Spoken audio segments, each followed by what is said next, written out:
Good morning, members of council and staff and members of the public and members from the Annapolis Valley Regional Library. Welcome to Committee of the Whole for October 4th, 2022. Before we get started, I would like to acknowledge that Wolfville is situated in Mi'kma'ki, the ancestral and unceded territory of the Mi'kmaq.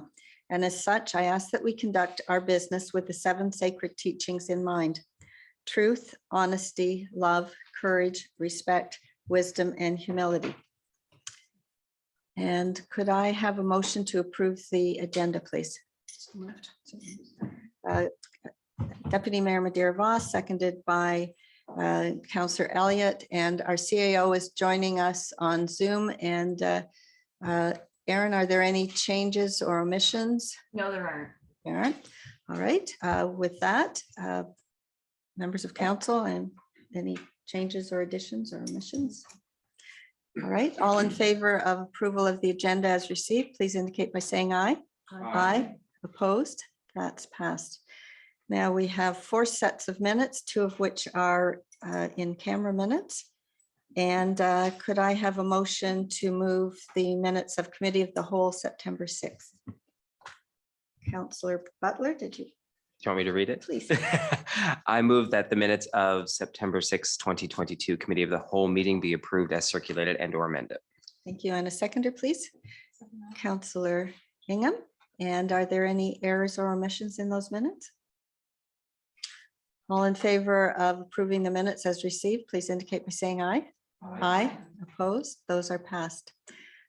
Committee of the Whole in-camera minutes of September 6, 2022. A motion to approve, please, Councillor Ingham.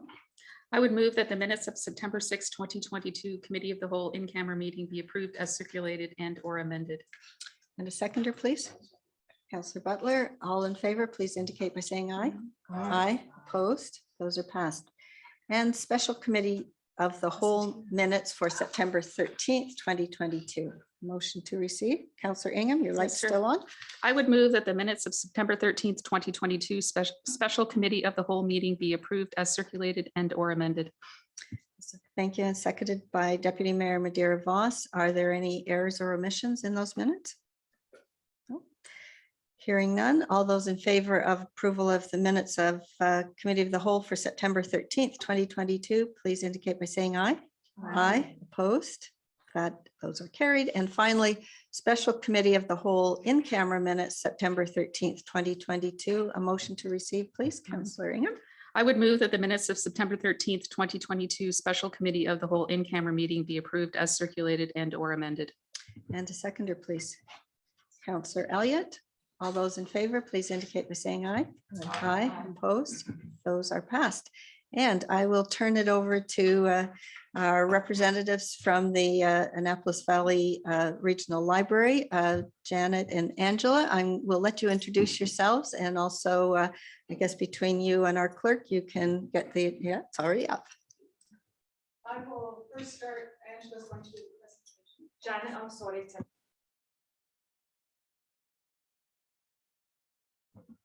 Thanks. I would like to just take a minute to introduce Angela to the council. She is our interim CEO and has been our community outreach coordinator prior to taking the position after Anne-Marie retired in May. She's been doing an excellent job for us through some very tumultuous times, and she has got her finger on everything that has been going on in the library over the summer. And we are so grateful that she's taken on the position to get us through the transition period between Anne-Marie's retirement and having a new CEO come on board. So Angela will take you through the report, and I will be here to work with Angela and to answer any questions that you might have about the report. Thank you for having me here. Can you hear me with this? Okay, good. I am presenting the annual report, which is basically Anne-Marie's annual report, but I was involved in a lot of this. So this is our report for 2021-22. And just a little bit of history for those of you who may not be familiar with the library. Just some dates here. The Library Act, when the government of Nova Scotia first passed the act in support of regional libraries in 1937. And then 47-48 is when AVRL first was established. This is just a little history of when the branch libraries came on. So 49 was a big year for AVRL, as you can see. Throughout the year, several branches came on. So Wolfville was in 1949. And then the other libraries came in, and Kingston was our most recent of our branches. And that's a lovely picture of our old original bookmobile. So our mission statement, as you can see, Annapolis Valley Regional Library builds strong communities through the sharing of places for collections and connections. So we truly believe that our libraries are places where you not only go for the collections, which is our books and our DVDs and our magazines and all those other wonderful things you can get at the library, but also for those human connections. And that during the pandemic, absolutely, we realized that that was a big part of what people wanted from and needed from our libraries. So just a few things about the value of AVRL to the community at large, but also to your community here in Wolfville.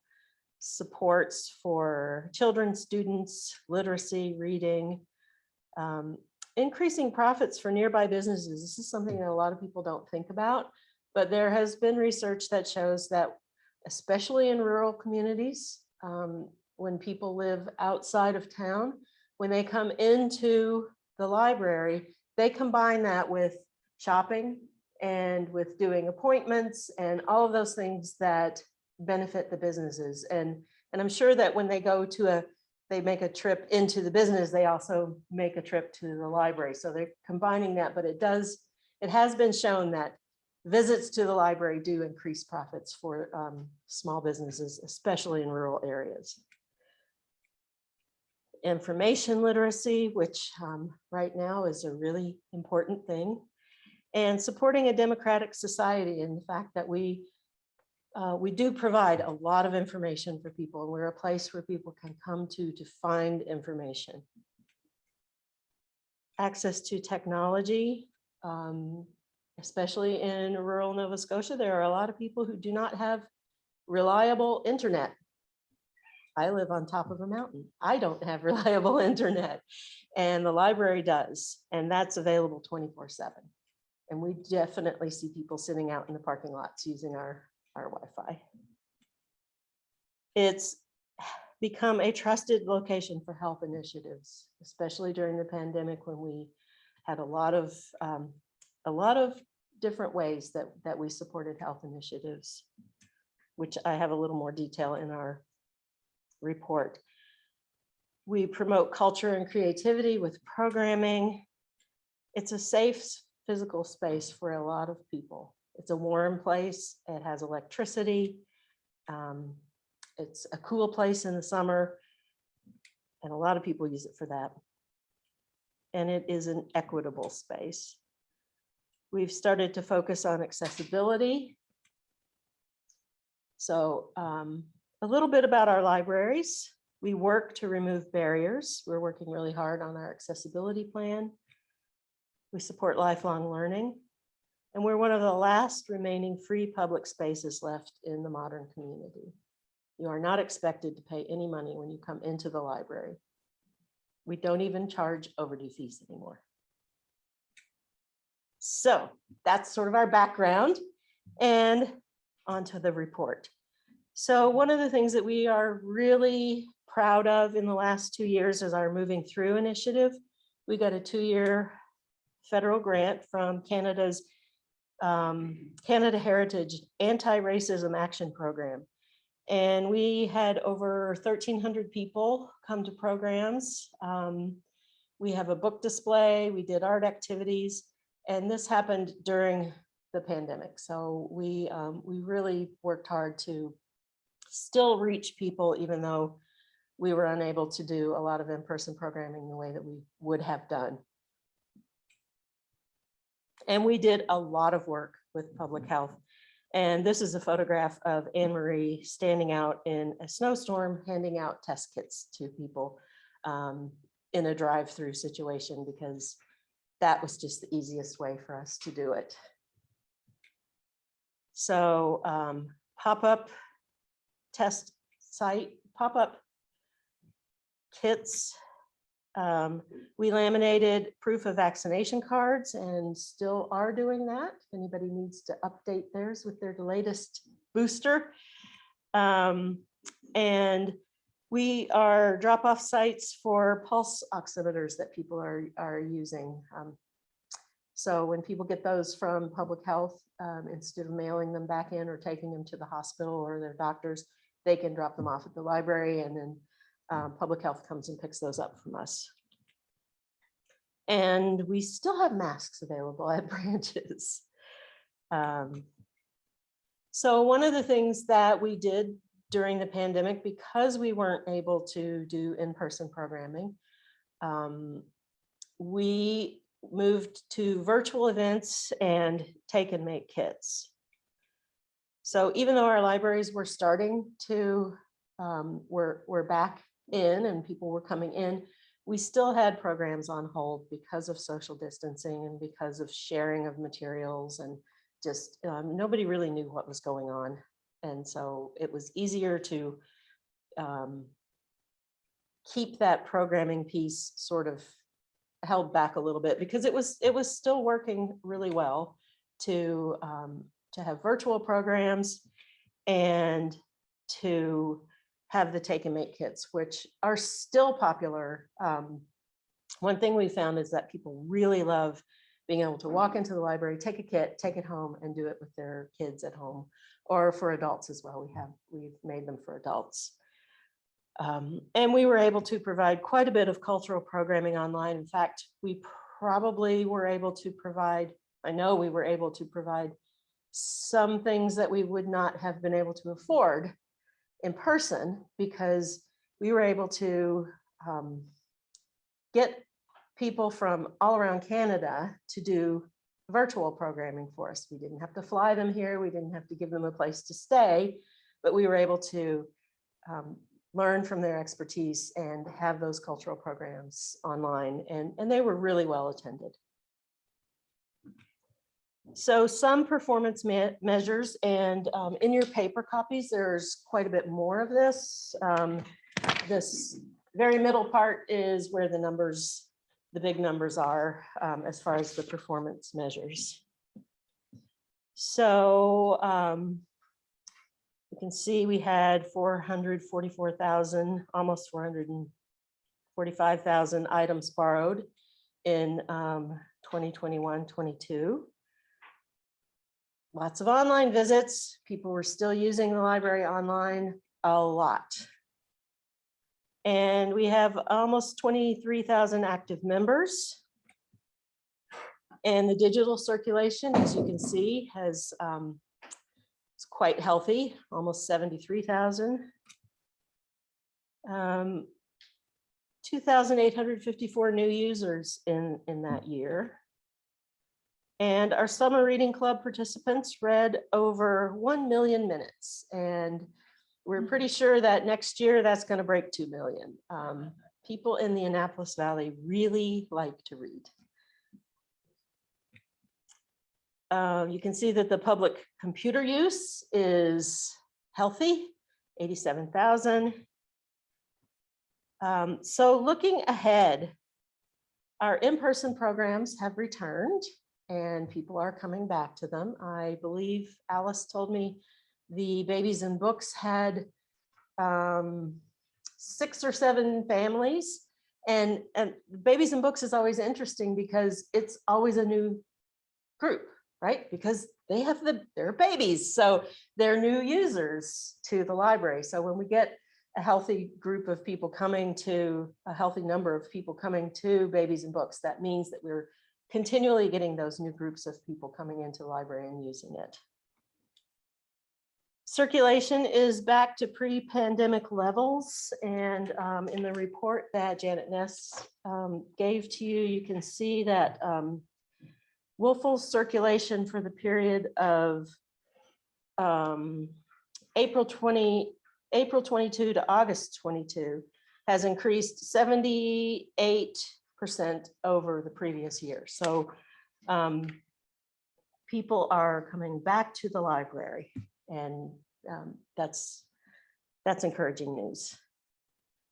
The same page borrowing is the highest in the province, and same page is, for those of you who are unfamiliar with that, in April of this year, all 8 regions outside of Halifax in the province joined together so that it's one big computer system, one big catalog. So if you see a book online that lives in Truro, you put a hold on it and it will come to you here. It doesn't matter where the book is in the province. They're all everybody's books, basically. And you have access to 8 provincial libraries worth of books now. And in the Annapolis Valley, is that number in here? 275%. Yeah, the Annapolis Valley is borrowing. Our use is 275% higher than any other region from that. So as I said before, Annapolis Valley has a lot of readers, a lot of people who are using the books and reading books from all over the province. COVID test kits are still available at our libraries for free. And we have a lot of fall cultural programming planned. On September 10th, we did our 2nd annual gathering, which we held in Berwick, and that is a celebration of Mi'kmaq culture. And we had about 75 people attending that this year. And we are starting to plan for our 75th anniversary, which will be in 2024. So there's some really fun stuff on the horizon for that. So, questions? Thank you so much, Angela and Janet, and Janet, for all the work you do also on our behalf. You are our appointee to this board, so appreciate it. It's nice to see you. Council, are there any questions of Angela or of Janet? Councillor Ingham. Thank you for that presentation. I just wanted to point out like how much I learned about during the pandemic, how the library is like an information hub. So, I mean, people are outside using the Wi-Fi, and if you don't have Wi-Fi or you don't have a laptop, you can go to the library and probably get an answer of maybe where you can go to get your booster or to get, so it just offers that much more during that. So thank you all for that, for sure. Thank you. Deputy Mayor, you're on. Okay, thank you for that presentation. Those are very impressive numbers indeed. Congratulations, because you're obviously so well connected to the community, making sure that everybody knows what's going on. So that's a very impressive report. I'm just wondering whether, and we don't have to answer this, I'm curious about the breakdown in the type of material people are borrowing, like children's, fiction, that kind of thing. That's just for my own, like, you don't have to answer that. Yeah, now, I don't have that. You don't break it down. Available in my head. No, I'm just but- wondering, when you're doing an analysis, does it include that kind of information, or is it just strict? We can pull those kinds of numbers out. We don't generally put them in a report, but we can find I'm it just out. thinking in terms of donations, or if you needed to focus in a particular area of interest, whether that would be useful to you at all. But anyway, it's just a personal curio. Thank you. Councillor Elliott. Thank you. I just want to say thanks for all the time that you give and the creativity that you bring to your positions. and for the atmosphere that makes the library, at least in Wolfville, and I'm sure everywhere else, just such a welcoming place. I was thinking last night while I was down at the community oven with a bunch of people, and there's no washrooms, right? So the library's not open on Monday night, but the chess club's upstairs. So the little kids that were at the oven that needed to use the washroom, no problem. And I thought that really shows the hub that that place is. So thank you for all the extracurricular stuff too. You're welcome. And I have to say that it is down to the staff who are in the branches that make those things happen, that make that a welcoming place. So definitely. Kudos to them. Okay. Don't see other comments or questions, but I do. It's actually a program that you missed that we have to give a shout out to Alice because she's done a great job between Kentville and Mud Creek Rotary. We sponsor the Dolly Book Club, which is an amazing program. We had as service clubs difficulty with the administration of it, and we approached almost 5 years ago the library, and Wolfville Library has taken over the administration. The club is basically gives a book a month of Canadian content book to children from birth to they age out at 5 years. It's a wonderful program. Alice has been great. We have a waiting list because right now funding only allows for about 106 kids in the Wolfville, Kentville area, but we get more money in there, we can take more kids, but very successful, and Alice has been wonderful. So really appreciate also the ease with which as service clubs, we reached out to the library and they were able to handle something that we couldn't. So thank you for that. I will pass that on to Alex. Thank you. Yes. Thank you so much. You're welcome to stay for the rest of the day, or you're welcome to leave, whatever is your pleasure. Yeah. Thank you for having us. Thank you.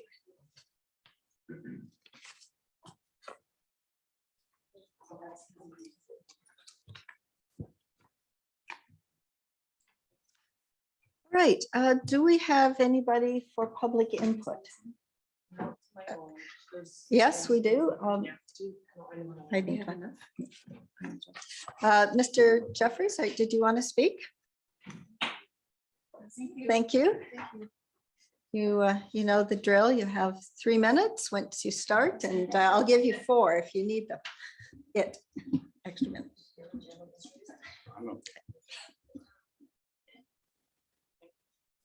I should have declared that I am a library user.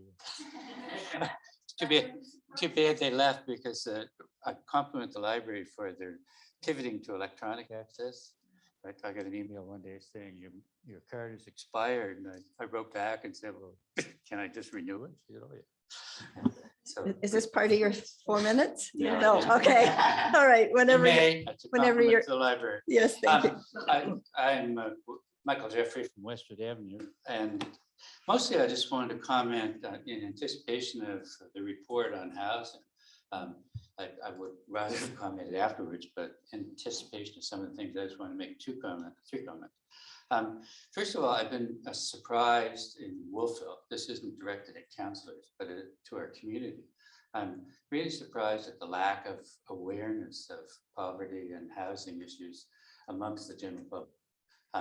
I've talked to people in my own community, and when I raised the question of poverty, they said, I don't understand why you keep talking about poverty. There's no poverty in Wolfville. Wolfville is a very wealthy community. And so there's a obviously wealthy or close to wealthy community here, but there's sort of an undercurrent that's not quite as visible. So we need to do something to bring awareness to that. My main contact has been through Wolfville Baptist Church. And as chair of the Board of Deacons, I deal with a lot of people who are at risk, who come to us at kind of as the place of last resort after the food bank, and saying they need help with housing, transportation, or something. And so we meet a lot of individuals who are, right now, I've been surprised at how many who are outright homeless, not just can't afford the rent, but they're saying to us, I need help. I can't give you an address. I had one individual say to me, I said, well, I need some sort of address so I know if you're in our service area. And I refused to say I'm homeless. And I said, okay, but it turned out that he was, I won't describe where he was, but he's hanging out somewhere. So we're dealing with a lot of that. The other thing is that recently I became involved with a family who were facing an illegal eviction in our community by a landlord in our community, not in this room. And I was really frustrated because I was called to help them on behalf of the church. And I contacted 2 agencies, including the Residential Tenancies Board, and was assured that the process that was being foisted on them was illegal. And I advised the family, and it was a weekend when I was going out of town. So I said, you're safe, show them this letter that says that it's illegal. And not only did the landlord illegally go in, first lock the building, turn the power off, so they had nowhere to go. Fortunately, it was summer. But when I went up to the house, when I returned on the first of the week, the landlord's representative threatened to charge me and told me to leave the property because it was private property. I said, we're here with the truck to help these people take the furniture, which you have dumped on the lawn. And so we couldn't make arrangements to have a date when we could meet and help them move. And the other part of it is the only place we could find for them to stay without an apartment was in New Glasgow. And what's even worse about the New Glasgow thing, during the time they were being illegally evicted, I said to the family, call the RCMP because this is an illegal eviction. Show them the letter. These are all the terms. The RCMP officer who responded told them that the landlord was perfectly in the rights to evict them and there's nothing they could do about it. And besides, you were offered a place in New Glasgow and you didn't go. The reason they didn't go is because they were told that they would get a taxi to New Glasgow, but once they got there, there might not be a place anyway. And they said, why would we go all the way to a strange community? So there's an issue in Wolfville that needs to be addressed, and I encourage whatever initiatives the town can support. Thank you. Thank you. I don't think we have anybody else. Thank you very much, Michael. This is a conference report, but certainly Councillor Elliott or Councillor Ingham may talk a little bit about their symposium, and I can tell you that there will be future discussions in the near future at this council about the issue that you are referring to. I know our CAO has some information that will be brought back at a later date, soon later date. So thank you. That moves us on to conference reports, and I wonder if Councillor Elliott or Councillor Ingham would like to comment on the event that you attended.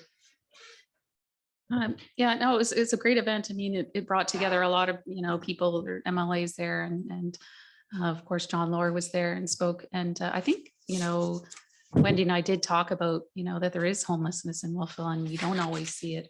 And how can we do better on that? And I think one of the big takeaways that I had is affordable housing. And how can we, bring that forth more in Wolfville? I guess it's what, 20 to 30% below market value on the rents. Is that what it is? 30%? And how we can 30% of your income. Yeah. And so how can we, do better than that moving forward on developments? Yeah, I'll pass it over to Wendy if she has anything else. And I won't say anything else. Well, the report kind of speaks for itself, but there is a relatively new group locally, which is trying to make some initiatives. I think they're out of Kentville, but they did get funding to hire a fellow who has a lot of experience to try and push something forward. It's early stages, and there's also a provincial group which formed over a year ago out of Antigonish, which is looking to become very provincial, and they're meeting at the end of October in Antigonish. So I was encouraged to know that there was kind of some new thinking, maybe new maneuvering going on, because we we just need all the input that we can get. And I know Antigonish in particular has made some strides with affordable housing. I met our homeless lady on the way here this morning, and she actually greeted me back, and that made me feel good. But I look at the winter weather coming, and it's very scary to me that someone is unhoused for long periods of time. So I don't know how we do it, but I'm encouraged that the town of Amherst has voted to spend some money in this area. And I think we just need to get all the input we can and try to make a difference positively. Thank you. And my apologies, you will see me texting from time to time. I'm actually testing with our CAO, who is at home isolating, and I wanted to ask our CAO a question, whether she wanted to make any comments, but she will leave that to me. We are going to be bringing back a report on housing, and this is housing different from the report on housing that we will bring back with our, for example, the East End secondary plan. So one of the things I did have a chat with the CAO about, and something I didn't realize, I gather the CAO in Kentville has a background in housing and worked for the Ministry of Housing. So one of the things that the CAO and I have talked about is when we do bring this back, obviously we are both very small towns, and people, it is not uncommon for people who are homeless in our towns to migrate back and forth between Kentville and Wolfville and New Minas. So our preliminary discussions is that we have to look at this in regionally, and by regionally, I do mean that kind of small Kentville, Wolfville region. So thank you, Michael, and thank you, Wendy, and thank you, Councillor Elliott and Councillor Ingham. And note in the typo in the report, I thought we had a new Councillor Ingram, but it is still Councillor Ingham, and she has not changed her name. But we will be bringing this back, and I'm hoping it will be something that we can put our heads together along with Kentville and with the New Minas and Port Williams and the areas right around us. So thank you both. Thank you for attending that. That brings us to our internal committee reports, and the first one is the Audit Committee. Councillor McKay, I also note that the rest of the agenda has many audit reports on it, so we'll probably be hearing a lot from you today. So is there anything else you'd like to add? No, nothing to add. I actually think that the questions that are asked in my report sort of go part parcel with Director McLean, so maybe we can kind of go together with the questions that come up and discuss them as we move along. So if that's okay. Perfect. Okay, thank you. Thank you, Michael. And the Planning Advisory Committee, are there any questions of, there are a few members of the Planning Advisory Committee here who were at that meeting, so I expect, Brendan? I expect the Deputy Mayor can respond to those questions if needed to. Go ahead, Councillor McKay. Two easy ones, actually. It says PID 552745591. It was referenced, but I don't know where that PID is. Do you know what that property was? Director Lake? I didn't expect you to know. We do have reports coming on all of those But later. that's not the same one, because I went back to the report at the very end and it Oh. wasn't the same PID number. So maybe I just read it wrong. Did I? I'm not sure. Okay. The PAC reference 552745591, but the one at the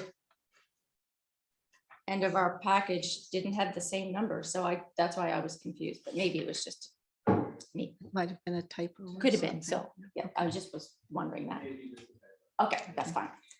And there was a question on the meeting times. Was that just changing the time of day or the frequency of the meetings? I think it was, did we want to go, I think that the survey was, do we want to go from 4 to 6:30 or 6 to 8 or something in that? And I don't know that we have got the results of that survey yet. I just wondered.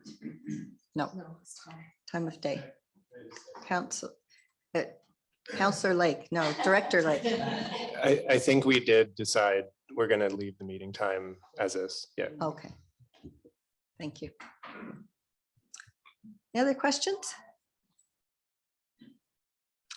All right, CAO report, and CAO is with us in spirit and in picture. And I understand that part of the CAO report, Barb Shaw and Mike McLean, with respect to the engineering portion, will do that section. Am I correct? Okay. CAO? Sure. So you have my report in front of you and I can take any questions. I did want to talk a little bit about homecoming, which is coming up in just a couple of weeks. And certainly if anyone was watching the news on the weekend and saw what happened with Dalhousie, there's definitely some urgency to make sure that the pre-planning phase of homecoming happens with all the partners in mind, and that has been underway. So Caden, on behalf of the town, has been working in his role with compliance to work with our stakeholders. There will be a concert that evening on campus, and this speaks to the thought that we do want to see enhanced programming during events like this on campus. So it's great that the university and the ASU has embraced that. So the concert will be from 9 until 12. We did receive a noise exemption form yesterday for that. It will be an outdoor concert. So we're working through an expedited process for that because clearly the event is coming up fairly quickly. So we don't have a lot of time to go through that process. We will be putting something out on social media, and Caden will be canvassing the areas sort of adjacent to the athletic complex to talk to residents about what will be happening that night and what they can expect from a noise perspective. James Sanford is also working with stakeholders on campus to make sure that there's some additional programming and food and other supports available after the concert, so that hopefully there's a staggered approach to leaving the concert and going back home. We certainly don't want everybody that's at the concert to leave at midnight and then head up to the residential areas all at the same time and look up sort of the next thing. So we're working on that. Acadia does have a few shuttles available, and that's something that Caden has requested to make sure that there's adequate shuttles that can help move people safely home as required. The RCMP do have an operations plan in place. They will have dedicated officers for Wolfville that weekend, and they will also have pretty significant additional resources available regionally to be redeployed into Wolfville as required. So our sergeant is certainly on top of that, and we've been told there will not be any tolerance for the nuisance parties or activities like we saw this past weekend in Halifax. So planning's well underway. There's some good programming on campus, and hopefully everybody can have a safe and uneventful and quiet homecoming. But certainly if that doesn't happen, we're preparing to be able to address that in real time as required. So I don't know if there's any questions on that, but I did want to highlight it because I figured that would be pretty top of mind for council. Councillor McKay has a question, and then Councillor Elliott. Two, actually, if that's okay. One is there any need for, I'll call it volunteers to help on the streets or just even help people get home or any of those types of things? And secondly, it was at audit, we had the discussion about safety on Highland. It is treacherous to walk during the day with just, it's muddy, it's slippery, there's potholes because it's being constructed, but it is a treacherous place to walk. And if there's going to be a massive amount of people leaving the campus and perhaps coming in that direction, one of our members mentioned that at Queens, and they had a piece of equipment that was sitting there, and people got on it, were in cranes and all those types of things. So I'd hate to see anything like that repeat here. So just wondering about that street and how we would manage it. Sure. So the first question, not that I'm aware of in terms of needing additional community volunteers to be out and about. Caden may have additional information, and I can certainly make council aware if that becomes the case. On your second point, I will talk to Alex and make sure that the contractor is aware of homecoming and can secure the site as best possible before that happens. Because to your point, we certainly know that there'll be people crossing that street and we want to make it as safe as possible. So we'll make the contractor aware. That's an excellent point. Councillor Elliott. Thank you. Yesterday, CAO resident sent me a link to a story in the Toronto Star, which was about the homecoming partying at McMaster University, which indicated that the numbers of the street party fracas were lower, more like 2,000 and 4,000. And one of the things that they attributed that to, the numbers to, was some proactive activity by the university. For example, they announced at the football game in the afternoon that parties like that were not allowed. And I'm wondering if Acadia has notions of proactive kind of warning / educational incentives to not party. And I don't know if Kaden is in the room or not and can speak to that. I certainly can't speak Not. on behalf of Acadia. I do know that there has been some messaging, and Acadia doesn't condone any of the unsanctioned parties or events that will happen around homecoming. I think their attempt to have the concert and try to keep party goers on campus is a real plus. Certainly when you look at Dal, some of the feedback that you've seen through the press coverage is that there was not anything formal on campus. And so students did go off campus to party in an unsanctioned way. So that's a key step. Whether they'll be messaging at the football game or how they'll message that through their programming, I'm not sure. I can't speak for that. But certainly we can follow up and let council know how Acadia intends to do that messaging. Thank you. Just in to carry on from that, I had a call from a resident yesterday, and as is always the case, most of the partying starts very early in the morning, so before the football game and before the concert. Certainly, when you're talking to Acadia, it would be helpful if they took some responsibility for enforcing their code of conduct on those parties in the morning. I know that there are some issues with their ability to do that, but I think in addition to the after hours activities, I know usually it starts very, very early in the morning with street parties, and that's probably been some of the worst times. So Yeah. hoping that you can talk to them about what they're planning to do for the morning parties, which will happen. Yes, absolutely. And our compliance team will be out early that day as well and have some eyes on the ground to be able to keep an eye and hopefully get on top of anything that develops that day. And Acadia is certainly aware that the expectation is the code of conduct will be enforced, but we will definitely relay that message back again. CAO, are you going to go through your whole report, or do you want questions? No, I looked at the highlight. I mean, it's all there. I don't know if anyone has any questions. Maybe Barb can come up and do the update on Highland, the construction timeline for Highland Avenue, and then I could take any questions that anyone might have. Just before we do that, are there any comments or questions before we get to the section of the report that deals with Highland? I just had a comment. This is something I just discovered the other day, and I was thrilled to be aware that it was there. So I bring it to your attention in the section that starts the IT manager. And certainly Trevor has been working very hard on creating maps. And I was not aware that the thing in the website that says maps and apps actually takes us to all of our maps. I know I had been looking for the land use zoning map, and I tend to go to the LUB, and then it's hard to get that map if somebody wants to have it. But I discovered that, or it was pointed out to me, I did not discover it, that in that section there are great maps. There are parking maps, there are zoning maps, there are the I'm hoping that the maps that Mike helped me find on our how our infrastructure, our road infrastructure has improved over the last 10 or a dozen years are all there. So if you haven't come across that, I was thrilled to find it. So Barb, Mike, you want to bring us up to date on Highland? Thank you. I think we'll do it from the back of the Okay. room so I can pass the mic to Mike when necessary. So good morning through you, Mayor Donovan, and to members of council and staff. So Alex D'Souza, our Director of Engineering and Public Works, unfortunately couldn't be here this morning. He had something come up at the last minute. So I am representing our engineer this morning. Great confidence. I'm not wearing the pinky ring, but I'm doing my best to channel Alex for you this morning. So I've got an update for you on the Highland Avenue reconstruction project.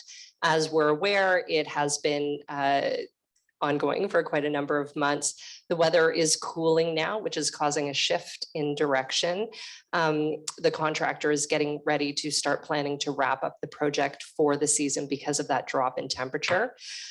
In the weeks ahead, we are going to be seeing the first layer of paving. Alex informs me this is called a lift. So I'm trying to plain language it a bit by saying the first layer of paving will be applied to the road, and the temporary water sources will be disconnected and permanent water sources will be restored to homes and affected businesses in the project area.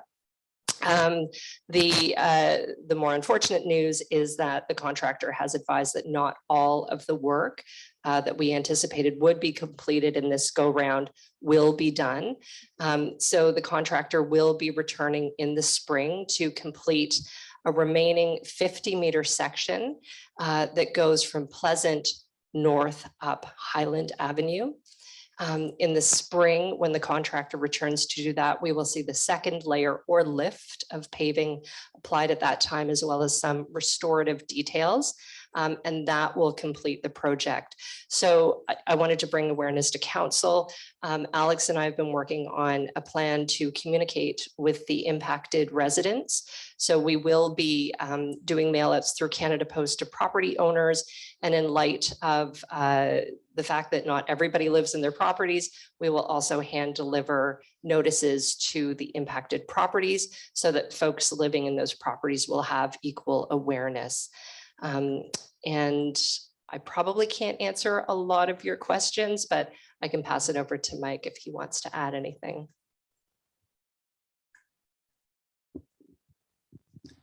Just in case there was any questions on the cost, one of the reasons that Alex is looking to do this is to avoid some of the late season winter conditions that you may hit into November. There are extra costs to that would not be contemplated in the original bid. So to alleviate that potential pressure, this makes sense. The materials, I think, have largely been purchased by the contractor, so that should not be an issue.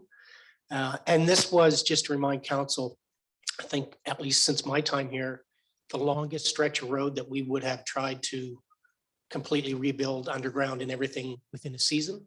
So it was a tight timeline, which I think was noted right from the get-go. And we don't control when the asphalt plants close. So at this stage, this allows them to bring it into conditions for the winter, which will help snow removal without added costs, and then get back at it in the spring. Councillor Ingham. Thanks. I don't know if you'll be able to, you might be able to answer the first question. We'll see about the second one. How many residents do you anticipate that that's going to be affected by? So speaking with Alex yesterday, and unfortunately we were having difficulty accessing our GIS mapping at that time. We are thinking it is between 6 to 12 properties. So 12 would be the high end. It's not a big number, but we still understand that that disruption will be significant for those individuals, and that's why we're going to work with them directly. Okay, and the other question is, I don't wear anything on my pinky finger either. So when you're saying that the condition is going to be different, what is the condition different? Is a lift on there? Like, what will the road look like? What will it look like to those residents? If you have that, if you don't, that's fine. I'm going to pass it to Mike and see if he can explain it, because I don't have that information. There's generally two lifts that go to layers of pavement that go to each capital project. So once the first lift is put in place, that first layer, the driver will experience the same as when it's finished. It's just not the full thickness that you need for the long-term life of the asset. So essentially, there should not be a big difference to the driver. And that's one of the things in terms of winter plowing as well, is we want the street to be in a condition that is as easy as possible for the plows to deal with. So it will essentially, other than at the transition point between a full lift further down the hill, and on that section, there'll be a slight change in elevation, but shouldn't be any big difference. Councillor Elliott. Thank you. I'm just wondering if you can answer for me, because I know I'll get questions. Did the contractor encounter issues that have delayed the project over the summer?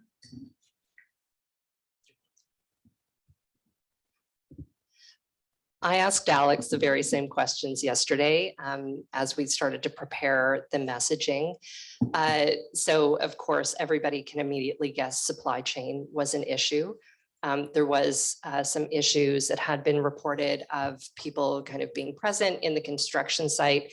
That was a challenge.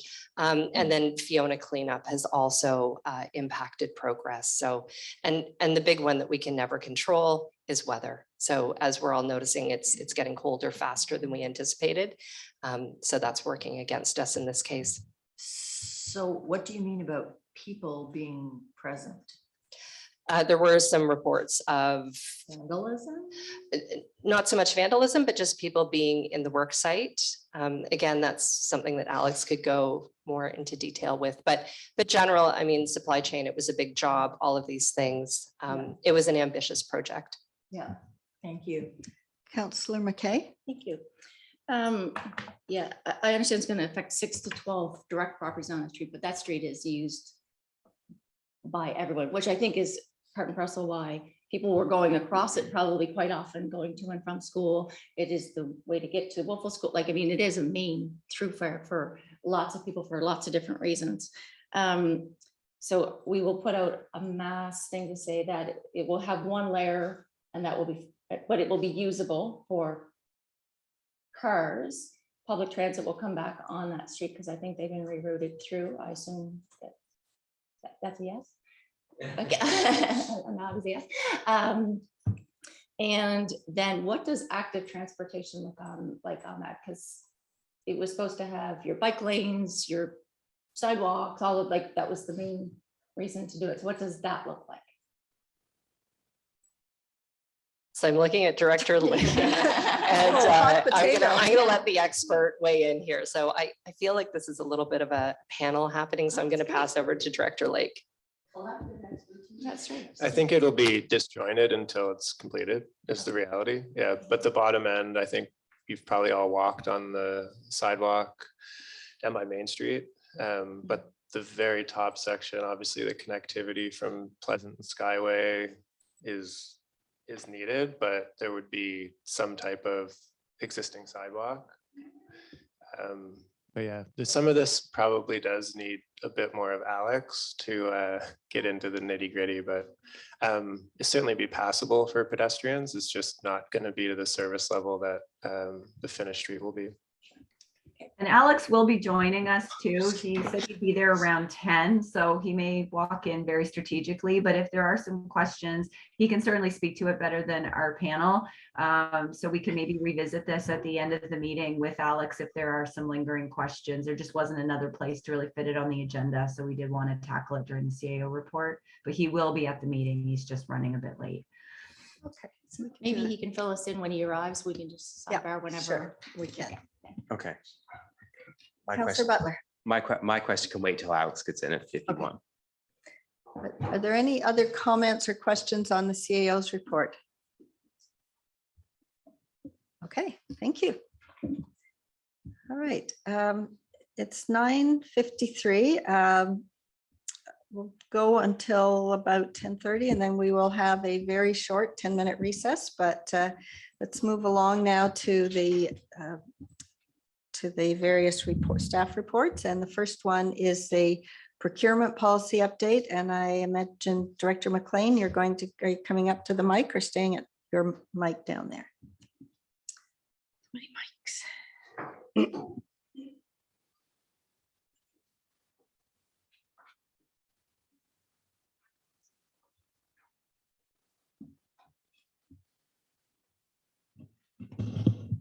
Just bear with me till I get to the report.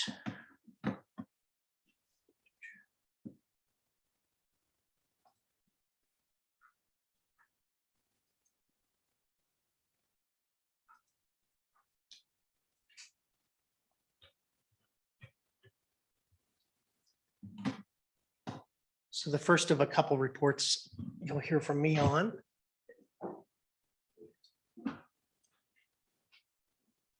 The RFD dealing with procurement policy update. It's a policy that hadn't been updated for approximately a decade. So when this first came up in the projects and priorities of council, I'd say a year and a half to 2 years ago. We didn't get to it fully until I think it was December. Audit Committee was our first kind of full discussion on it by way of an information report last December. And then we followed up in April with an RFD once we collected some feedback and worked around some of the details. So, I mean, the key reasons for a procurement policy to come back to council on a recurring basis of some sort is basically $1 10 years ago doesn't buy $1 of goods today, so to speak. And depending on what those goods are, it doesn't even come close. So one of the keys was to try and update the purchasing thresholds.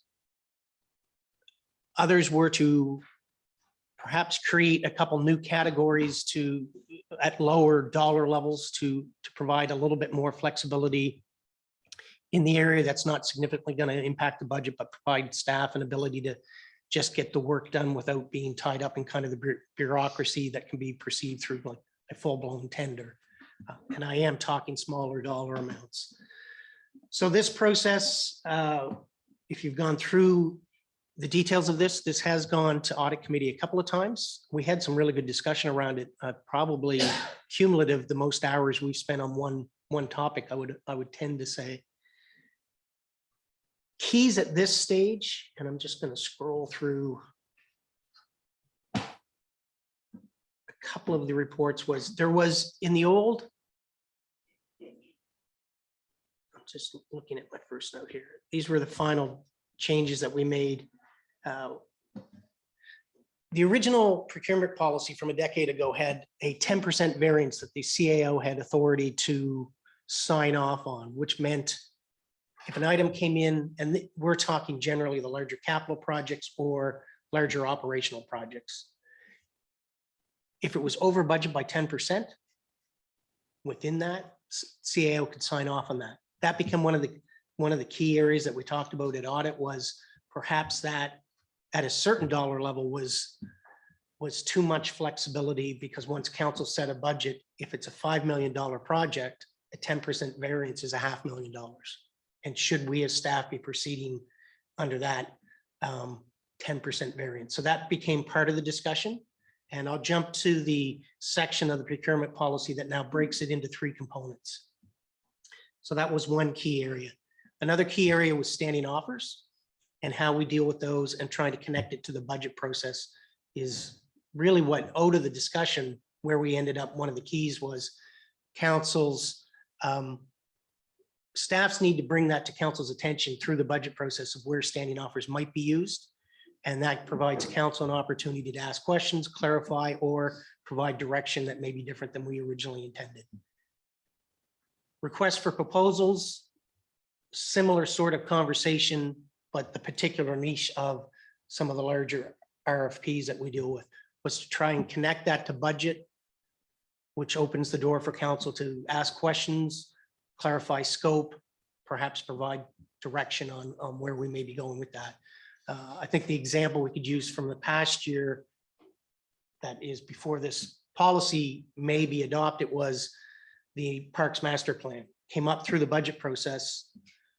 Council wanted more information, so it went on a different process to get that clarity. So the procurement policy now formally connects both RFPs and standing offers to the budget process. So it refers to bringing those items to council during the budget process.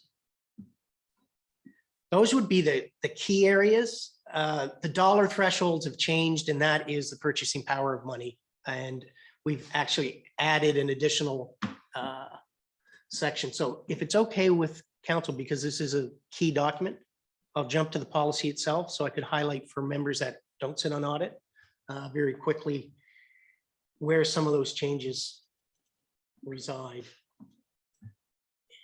If I can work technology, which some days I can.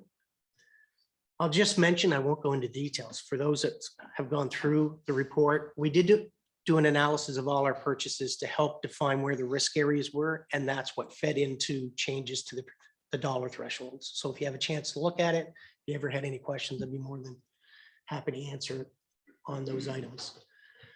So very quickly running through the policy itself, which is in draft form pending council approval. We did add one new item definition, and that was social enterprise. That was an item that it's kind of lived informally on the side. Social enterprise could be the flower cart, Blarsh. They provide services that may be of benefit to the town. We didn't really have a mechanism built into procurement to kind of facilitate that. If you go to formal tendering processes, sometimes that can be a barrier to obtaining services from those groups. And I think a few of us, I'm not sure who all was in the session at a AMA fall conference over a year ago. There were some presentations by social enterprise companies. So we've put in that definition, and then you'll see in the thresholds that we're proposing that we allow less restrictive formal process if we're purchasing from a social enterprise, but only at the lower dollar levels. We'll get to a certain dollar level that formality is still needed or desired. I think the province has it that social enterprises in their definition are unrestricted in terms of the way they can procure, regardless of threshold. I think we want to try, what we're recommending is let's dip our foot, see how this works. And if it doesn't work, we'll have to come back with future amendments on that. So purchasing authority is kind of the first key area. We have now 3 sections. There were 3 previously, but now we go not up to $2,500, it's up to $5,000. And that's where a department head or a designate, as signed off by the CAO, can make contracts for purchase of goods and services. That's as long as it's within budget. And that's, you'll see that phrase, within budget allocation. So department heads and or the designate cannot go over budget. That would require the additional approval of the CAO and or council. The next bucket was 5,000 to 30,000. The previous, or the one that we're currently working on pending any approval here, was 2,500 to 20,000. So again, this is to identify that a decade ago, if the threshold was 20,000, clearly a dollar doesn't buy as much. This recognizes that dollar threshold.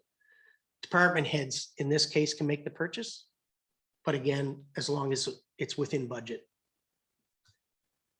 Greater than 30,000 is where the CAO's authority kicks in. And this is where we get into a little bit more minutia of how that's applied. Rather than a flat 10% variance, the CAO can purchase items if the variance is not more than 10%, and that's on regular operating goods and services. For project budget allocations greater than 100,000, which are typically the capital, although there could be studies that could be that much, the CAO's authority is now limited to a 5% variance.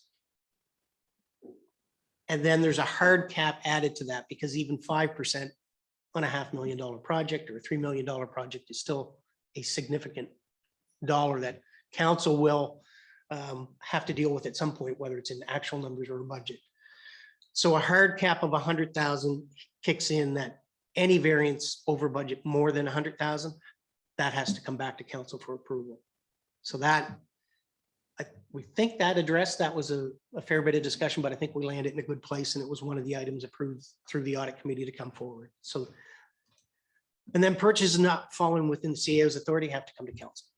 So that's fairly routine. That's the purchasing authority. How we make the purchases. So we dealt with who can make purchases. Now it's how do we make the purchases?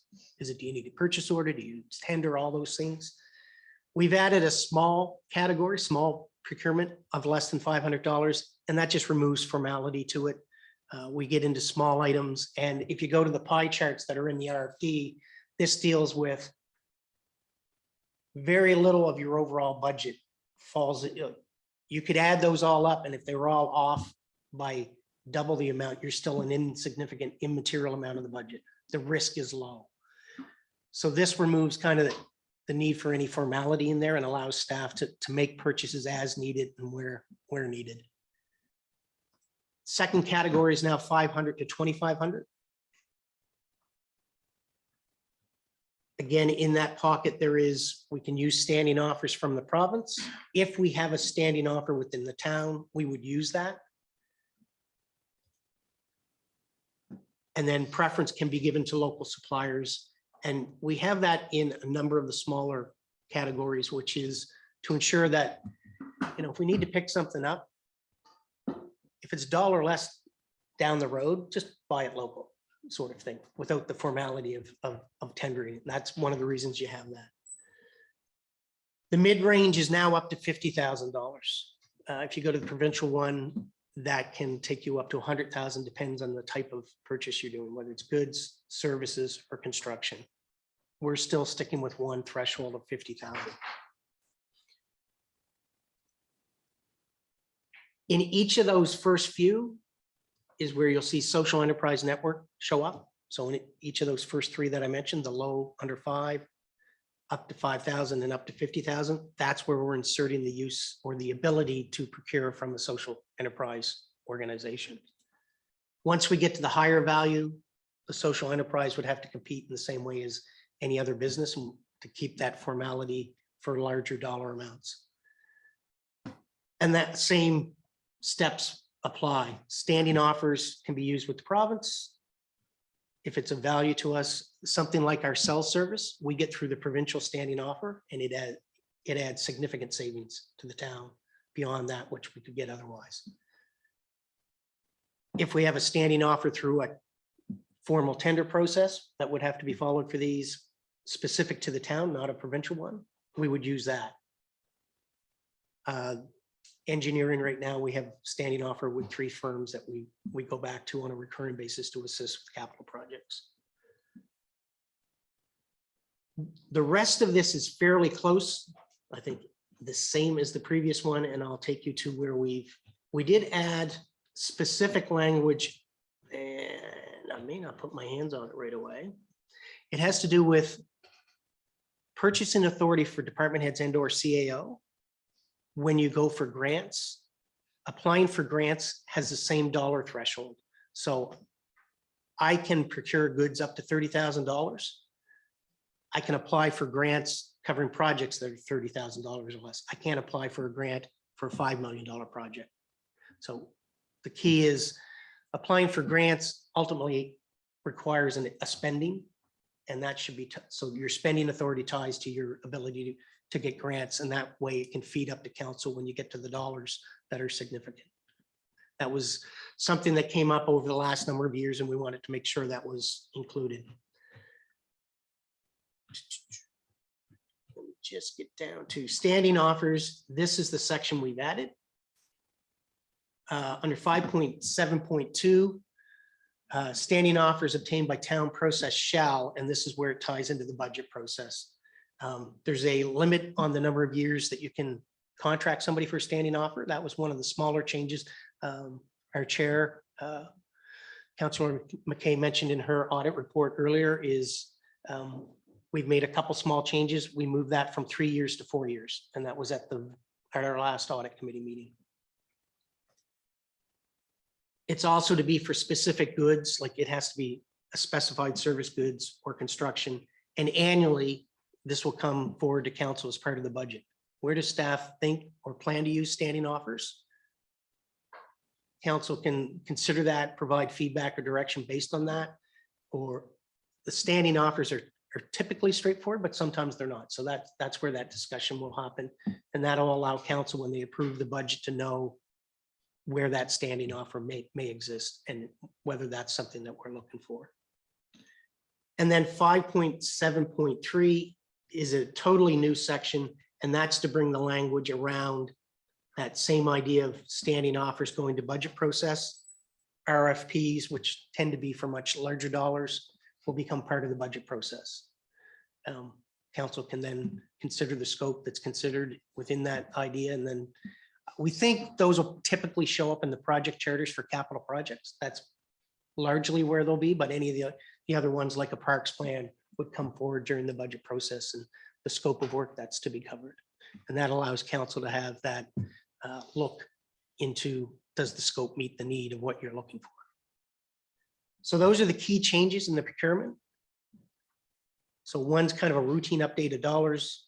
One's refining the processes to tie it more into the budget process that council has ultimate approval on. And the other is to tinker with the CAO's authority outside of budget and to further restrict that a bit. So for that one, I'll just stop. And if there's any questions, I know that was a little mundane, but an important document that ties into everything that we do. Thank you. Councillor Ingham, Um, questions or comments, Council? Okay, yeah, thanks for that, Director Mike. I guess I understand the CAO's change from the 10 to the 5 over $100,000. Can you just, okay, so when you change the standing offers from 3 to 4 years, and then it says on here that only one renewal period can be agreed to. So does that mean that you can automatically have 4 years, and then it goes to 8 years? Yes. Before it was like three and then 6? Yes. Okay. The logic, I would defer to the chair of the audit committee because I think that was an item that you brought forward. Okay. That's Councillor McKay? Thank you. Yeah, because I think we need to clarify the wording on that one actually, because the reason I went or suggested we take it from 3 to 4 was because if you went every 3 years, depending on the timing, it could fall into the first year of your council term. So what I was intending for that to say was it will be every 4 years falling on the second year of your council term.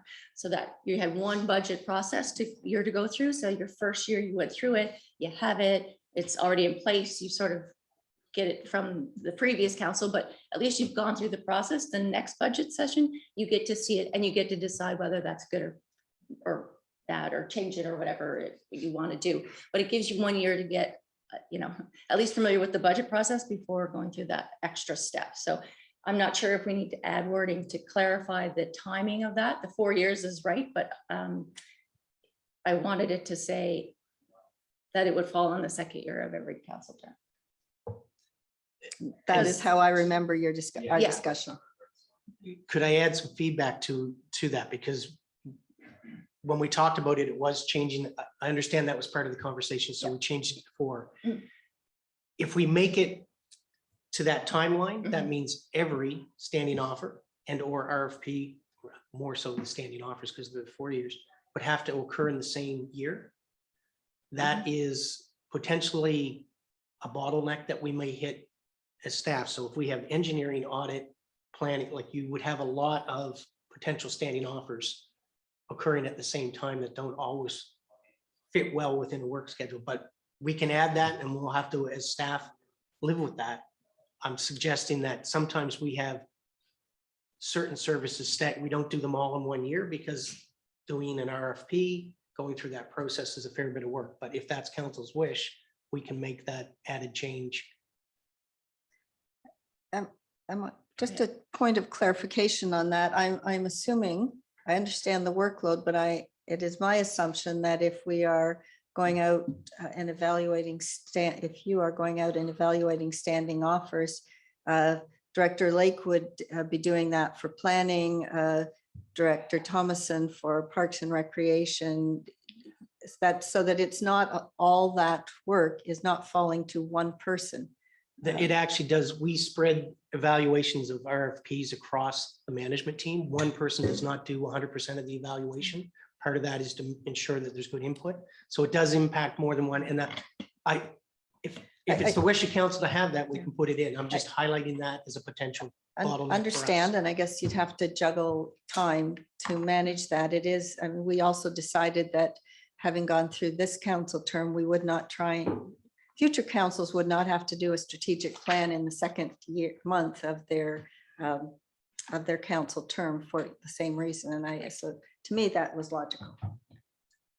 So do we potentially, with the motion that you may have today at Cal, want to say as amended, and we'll add that phrase in there? And I'll fire it back out just to make sure that we capture it prior to How did the council. rest of council feel? Yeah. I'm seeing, yes. Okay. Councilor McKay, did you want to keep the floor? Sure. So that was just a smaller one. Yeah, we did add the grant one, which we've had, I think, numerous or a few conversations around the table about that. So that was an important one to add. The percentage and the 100,000 was a big discussion as well. So that I think those were two big ones that we added that were that Director McLean highlighted. The one on RFP, I still it was a large portion of our discussion at meetings, at the audit meeting, if I look across at my colleagues, both times or maybe 3 times. And I'm stuck a little bit because I think I thought it would look different than that. So maybe that's just a perception. When we go out, and I'm just going to pick out what things that we said across the table. When we went out and we did a jurisdictional scan, that was done by staff to staff, correct? Not staff to council. Where councils asked as what their feedback would be. Yeah, when typically when we do a jurisdictional scan, we would reach out to our counterparts of some sort, staff, to find out how they do things. Okay. Yes. I'm curious if other councils would feel the same way as the discussions that we've had along the way, which was basically, I mean, we looked at the RFP for the parks, and that was one we asked for. This one says we will get a list of requests for proposals with the scope, but not necessarily the RFP. I liken it to when we, and you would live the same life as me. So my experience as sitting in an accounting firm, you have someone who does the work, they put it together, they get all the information, you put it out, the next person reviews it, the next person might review it, you might have a tax lawyer look at it, you have different people in there looking at it, and then the partner signs off on it. And that's sort of how I feel about the RFP, is that there's so much information and it feeds into our strategic plan and the budget we set, that I think it's important to use council last eye. Maybe approval isn't the right word, but at least have input and to make sure we're hitting our strategic goals and to make sure we know what's in there. So we're getting the things we want that tie to our budget, because the budget is our big driving factor of everything we all do. So that's how I see that. And I really think it builds a camaraderie almost between staff and council. I think felt like it was going to be an intrusion, but I really feel like it's a really good way to share information, feed it to the public, and make sure we're all answering the questions the same way and getting the outcomes that we all want. Because I think we do work as a corporate team quite well, and if the more we share, the better results we'll get. Thank you, Councillor McKay. Deputy Mayor? I just need a clarification from Councillor McKay. At what point you're suggesting council get involved in that? I guess my concern comes from a concern around any kind of political input into a process that should not be political. Sure. Well, yeah. And I don't know, again, that's why I'm not sure if I use the word approval. That, like, I'm not sure if that's the word I'm looking for, or if it's just literally a sharing of information so that we have it, we know what it is. We did it for the parks one. And I didn't want to say, because we talk about it often in the services part, but I feel like that's just picking on planning and parks and recreation, where if all of them came, whether they were public works or whatever, frankly, I think I could learn a lot from reading them in that gamut. And then it doesn't feel like we're always asking the same departments for their RFPs. If everyone got them and it was part of the process, it would feel like just an information sharing. So I don't know if a word is approval, but maybe it is definitely, and maybe it's not in the procurement policy, maybe it's part of our budget policy, which was a lot of my questions on my report from audit. How do we go through that process in a better way so we end up with a better document at the end? So open for discussion. I'm not sure if it's here or if we need a budget policy procedure that we go through, that we fine tune and put those in. So it's not an approval process, but part of the information package that comes to council as part of a budget process. Open feedback, if that makes sense. I will weigh in, and I want to, sometimes we use the term political like it's a dirty word. I'm going to use it in that, as we so often hear around this table, residents come and ask you this or that, what's happening with this. I do think we often have at least as good, sometimes better understanding of what the public wants. And I'm going to pick on the dog park right now. I'm not sure that, although I absolutely know that it was on the radar of everybody here, I'm not sure when we were doing the parks plan that we were as specific about that. So that's just an example of where, rightly or wrongly, councillors are out on the street and they have a sense of the community. If that's political, I guess it is part of political. We did have huge discussion on this. I have a concern with the practicality of during the budget process of staff being able to do a level of detail and scope on a project that you know, might still be a bit of a twinkle in their eye. So sure, and if the project charter was fully contemplated so that we could have an in-depth discussion to the level that we could say, let's not forget to ask a question about a dog park or whatever else, then sure. But in my experience, in my own life as a municipal employee, in November of one year, I might not have a full-blown sense of the RFP I was going to send out almost a year from then. If that's a possibility, then I would say, sure, do that. I have concern with the use of jurisdictional scan that goes to staff. I have had I'm not tooting my own horn, but I have done so many of these studies and a vast majority of them have had council approval. Now I've worked across Canada, so, but even in Nova Scotia, the steering committees that I worked for all had councillors on them.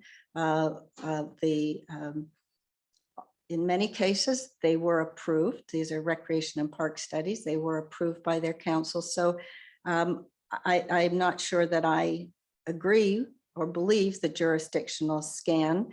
And certainly, I don't think it was a jurisdictional scan of councillors. I think this is something that is worthy of discussion at NSFM, actually, you know, what is our role in this? So while I appreciate much in this policy, this was such an extensive discussion that the people around the audit committee, including the community members, wanted to the ability for those soft service areas. I'm not talking about tenders, and usually engineering studies are tenders. The soft services are the ones that we interact with our public, whether you're walking your dog or you know, sitting in the library pub. That is when people bend our ear. And I think we do have a role and a right to have an input into what we are studying when it comes to those services that people really interact with at a very emotional level. On that basis, I will have to vote against this policy because of all the audit committees I have attended over the years, that was the best one. And it was the most in-depth discussion, I think, of just about anything of any committee that I've had, save for maybe planning. So I think that needs a bit of work still.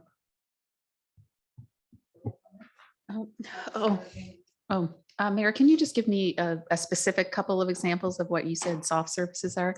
Yeah. Yes, we tend to think of hard surface services as roads, you know, literally hard services, soft services, for want of, you know, that's just a term. So planning is sometimes considered a soft. It's probably between hard and soft, but certainly recreation, parks, things that are more community focused. I'm trying to think of other services that we provide, but the infrastructures tend to be hard services. Transit, I would say, like planning might, because it's talking about people and how they live their lives, as opposed to the kind of hard engineering services where we tend to tender. So if you think of it as a service that you need very specifics, so Alex, who's just walked into the road, knows that there has to be, I don't know, 6 or 8 inches of this, and there's no flexibility. Parks could be a dog park, could not be a dog park. You know, we have, it's not a hard and fast, so that gets tended to call soft services. Councilman. I'll say like things like our town hall, our library, things that even they may be structural, but they offer services as well. So anything that you would interact with, what I would call intimately, like the things that you use. Yeah. Want it to be, yeah. No, so now I'm just curious how would everyone else, because I mean, the 3 of us that were on audit were clearly involved in this discussion over a long time, a lot of time over multiple meetings. What is the feelings of others on that topic? Tell us your confusion. And Well, I'm just confused on how this would play out. So your comments about having council input into that RFP process, what we did for parks, that's what we would do. right. Okay. And I liked that. I think That's not in here. what confused me was the word approval, that we would then be part of approving who got the, like, and that's, This no. is a part of it. This is having a fulsome input into the RFP document. Okay, So- so this is having input into the document that goes out, that outlines in detail, sort of, the work that we want to have Yes. done. So at that point, it is totally impartial. It is only stating what our vision is for that particular piece of work. And we're trying to make sure that it is as inclusive as possible, that we have as many eyes on it, so that, because we'll all have different perspectives, to make sure that it contains the Right. things we all And think about. reflects what the community might And have what the told you. And right. So that is kind of the first phase, if you like, of just putting in words what the scope we want to be. Okay. So Nothing to do with the award. I think when I heard the word approval, that's what concerned me, which was, did it also connect to the award? Because we're talking about connecting this to the budget process. So I guess I was. approval of the RFP. So, and in part, it's because we've had RFPs that went out that we didn't approve, and the studies were crap that came back, and the community will tell us, you know, that wasn't a very good study. Why did you let it happen? And when you go back to the RFP, we didn't ask for a statistically valid survey, or we didn't ask for this, or we didn't ask for that, but we're still the ones that have to wear it. Yeah. Because we approved the budget for the study that we didn't approve, but didn't approve the content. Because then we get information back, I mean, that doesn't help us in any way, shape, or form. So we've asked questions that questions went out, but weren't necessarily the ones that we would ask. So we come back and we didn't get the information that we wanted, and that's on us. So this just puts that extra set of eyes to say, no, we really want to ask these extra questions to get the product. And then when it goes out as it is. And all of the other processes laid out here as who will open it, who will do this, the timeline, blah, blah, blah, it all goes by this, and staff completely do that. Councillor Elliott? I appreciate the clarity that your question brought to this. And I'm wondering if the 2 other members of the committee feel that it should go back to the committee to revamp some of the wording, or can you live with it? But I can't live with it. I don't think it's at the committee. I think it's staff. I think the committee was abundantly clear of what they wanted. Okay. Director McLean? appreciate this. We may get tense here because I may have a slightly different interpretation of what happened at committee. So beg your indulgence to try and get through some of this. The wording as presented there under RFPs is as it was at committee. So to be fair, this is what the committee approved. So this wording didn't change from the committee level to here. Which That said- wording? 5.7.3 in its entirety is as it was at our last committee meeting, when we were seeking clarification, did this meet the intent of the motion from April that said as amended? That is exactly the words that were presented. So notwithstanding that, because that did go through committee, the wording, and it moved forward through a motion that was approved. Some of the concerns that are being raised, which we're revisiting some of the conversation that we had at committee, by tying this into the budget process and starting with, so at this stage, we won't always know, neither will council always know which RFPs, which topic may we want to dive into or may you want to dive into. This creates the mechanism to bring it forward through the budget process.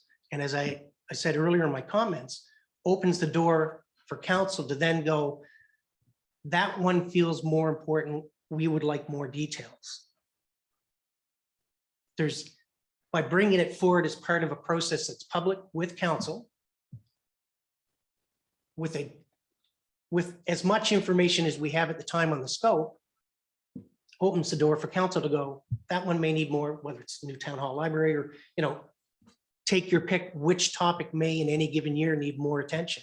That allows council to then give direction to staff, please bring that one back with more detail, much as you just did with the Parks Master Plan. I appreciate that. That was painful, that process. It was painful because I don't think everybody understood what we were doing. We had numerous discussions at audit, the first one, and I don't think Councillor Butler was away. I think we talked about this for over an hour, and I think the sentiments we are expressing here were what came out of that meeting.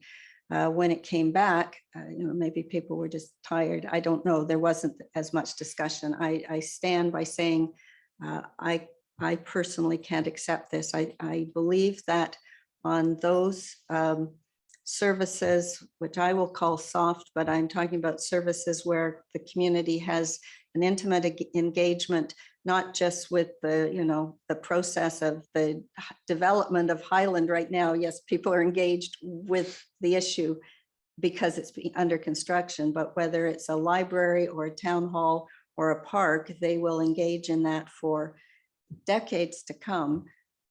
I believe that the councils of the day should provide fulsome input to the RFPs that go out, that we, because not only do we bring in our own experience, we are bringing in the experience of the person on the street that we talk to, who have said, why don't our parks do this? Or why doesn't our town hall do this? Or what about our library doing this?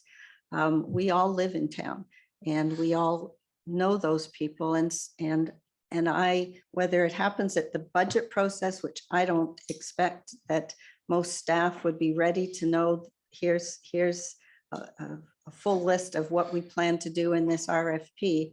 I'm fine with that, but that seems early. Or when the RFP comes up, that it comes to the council table for input. I would like to see that embedded in this policy. Other comments? Deputy Mayor. So what wording would satisfy these concerns? What's the change that you'd like to see made? I would like to see that RFPs for, and we can list the services. I don't expect it for roads, that when we are going out to a consultant to do these studies, that a draft RFP is brought back to the council table for their input. So prior to it being issued. So in the budget process, we're going to approve $100,000 to do I don't know, let's not pick on parks. It's okay. Kelson's really quiet back there. It's all right. We just did we did a joint recreation study. That did not come back to the council table, and I find that problematic. So if we were going out for another a recreation master plan or an outdoor sports field study, that we in budget, we put $50,000 or $100,000 at budget time. Staff tell us this is, we're going to look at our soccer pitches and whether we need more and whether we can partner here.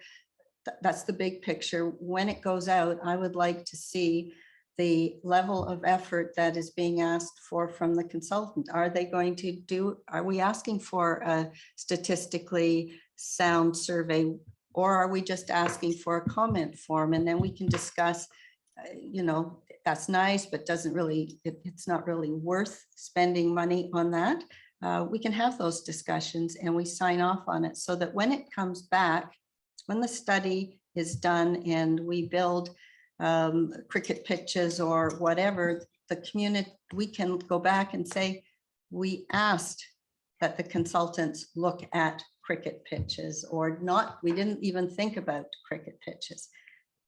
I'm just throwing some ideas around, but that's what I want to see in this policy, that when studies go out for these services, the draft RFP will come to council for their input.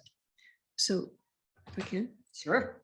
So really all we're saying is we would like to add a step in there, like, or articulate a step in there, and it's just adding one sentence or something. It's not just adding one sentence. It is adding one. You're right. Absolutely. I'm not feeling that there's comfort level with staff. It is adding a sentence, but it is also adding a process that I'm not sure we are all on the same page. We're adding an extra step. We are.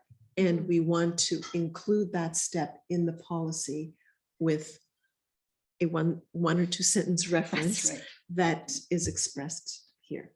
And it doesn't change anything in terms of the actual budget process, correct? Everything else stays the same. All we're saying is that before the RFP goes public, council wants to have a look at it. And input. And well, yes. Not just It'll- this. right? That's all we're saying.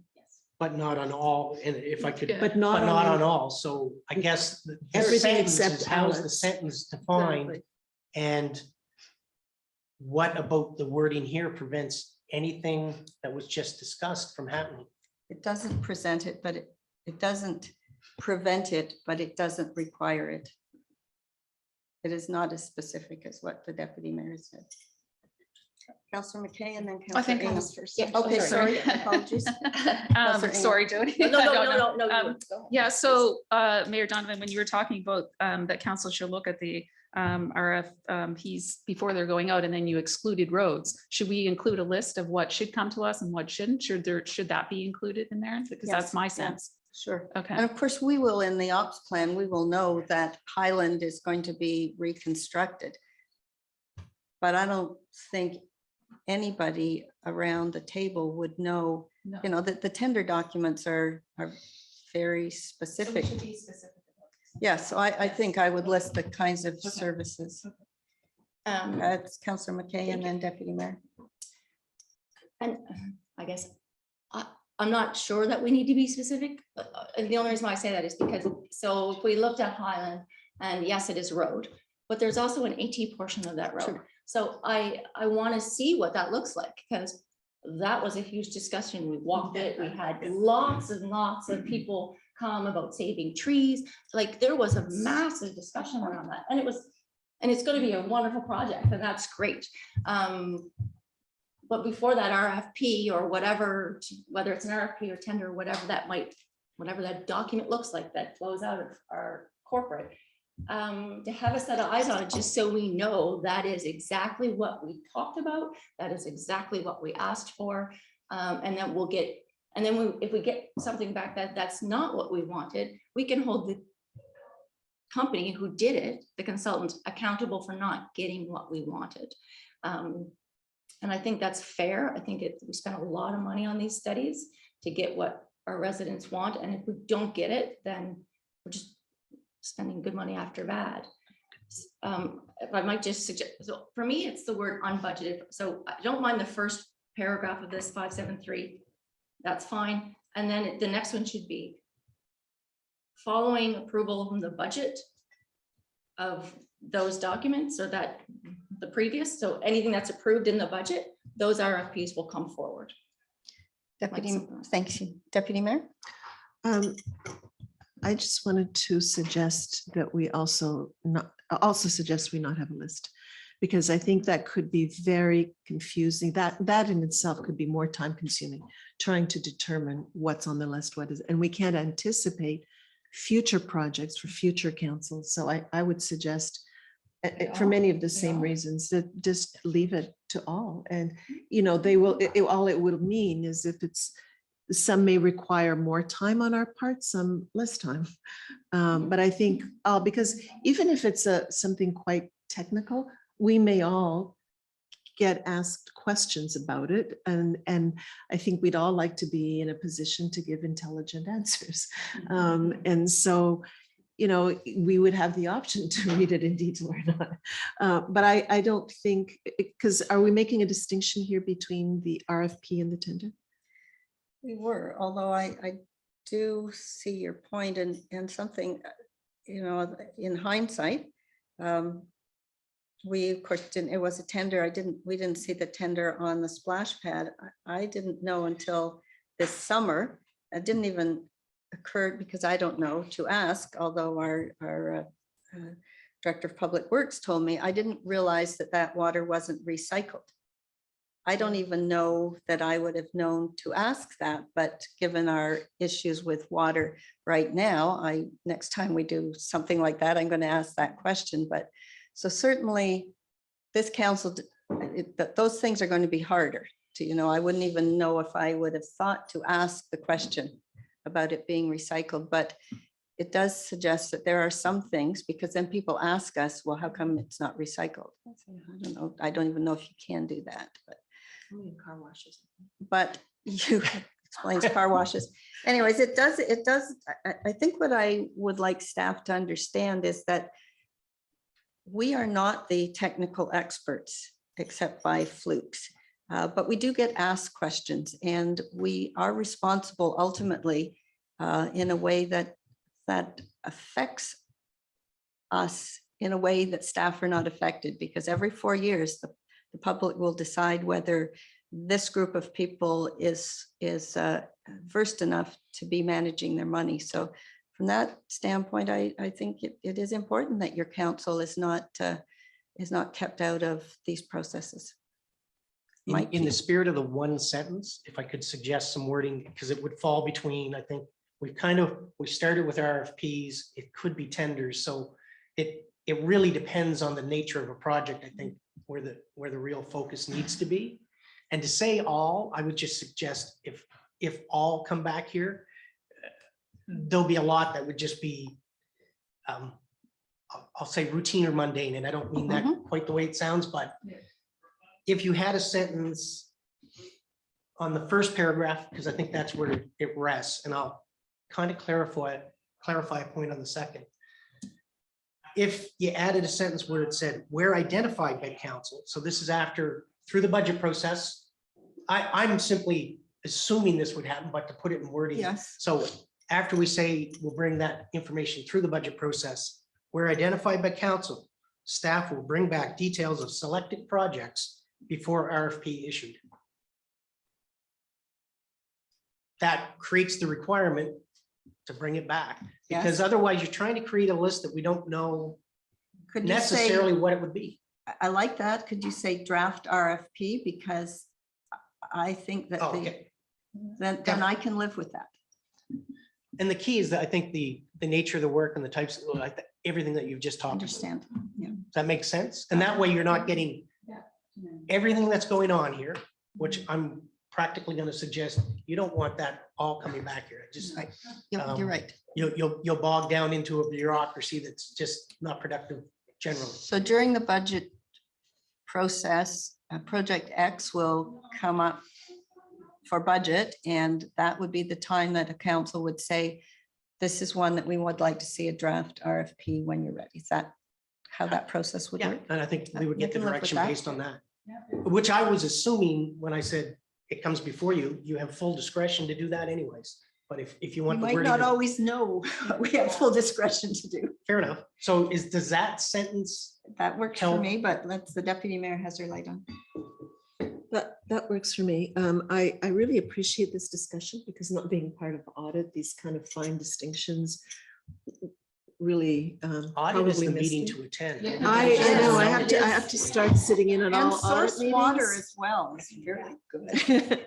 But I just find that this discussion was helpful, this clarity and kind of reiterating the process of council's involvement is very helpful. And to say that from my perspective, this is not a question of trust, right? This is not because we're questioning anything that staff may or may not do. This is absolutely nothing to do with trust. For me, I think we all agree it has to do with our ability to reflect what we know from our role in the community as counselors, but also our ability to respond to the residents and the people that put us here in a more informed, more intelligent way. So I think since I'm an information hawk, I find that this is really useful. Well said. Well said. Okay. Councilor McKay, because you made a comment about the second paragraph, and I just want to make sure if there's any misunderstanding of what that one does, the unbudgeted. That was simply this was all tied to budget process, but things come up mid-year, post-budget, that needed to be in here somehow. So that's all that was trying to refer to, is if it comes up mid-year, you've already approved a budget and, we've got a process for any number of projects. If something comes up mid-year for an RFP, that should still come back to council. So details are known. So that's the unbudgeted was simply to recognize not every budget captures every project that's going to happen. And okay, if I might. Our CAO would like to speak, but I couldn't Oh. see her. So sorry. Yes, we have to remember to take the thing down so we can see you. Go ahead, CAO. No, I was just gonna say I think the ops plan can be a helpful tool and we can use it differently. There is a section on RFPs and tenders that's in the ops plan that tries to list a listing of all the different procurement that we're going to have to go through in a given year. And some of them are routine. You'll see them every year, like line painting or unilateral direction flushing. Like there's a couple things that come up year to year. But I think having that list and spending a bit more time on it through the budget process is really helpful because it'll pick up the sort of one-off unique projects. You'll start to see the ones that come up every year, and then council can clearly articulate right in the ops plan, these are the ones that need to come back to council. So I think the tool is there. We just haven't really used it to that extent. So the ops plan can work with the budget for council to really clearly articulate, no, these are the ones that do have to come back. And then we can certainly bring those back before they go out to tender or RFP, whatever the case might be. So I just wanted to point that out, that that's a helpful tool to sort of take it from the budget process to commit to, these are the ones that need to come back. Because you're right, like having a list is kind of tricky to put it right into the policy, but I think that's the tool. So council can say, maybe one year you do want to see a routine one come back so that you can get more familiar with it, or maybe you don't. So that gives you that opportunity through budget to really identify which ones. And we'll try and keep you on screen in the future. Sorry for that. And my sound is on. I think I can fix that as we move forward. Councilor McKay. Thank you. Just to respond to direct complaint. So the second one, I think I was tying the two paragraphs together, but perhaps it's not in those. I think it's in addition to those instances where they're like, it has to be in addition to, because there will be a budget process where some will come back. And then if there are unbudgeted projects arise during the fiscal year, those will also come back. So I think it's not in those instances. I think that's an actual addition. In addition to where there are unbudgeted projects that arise during the fiscal year where requests for proposal, so on.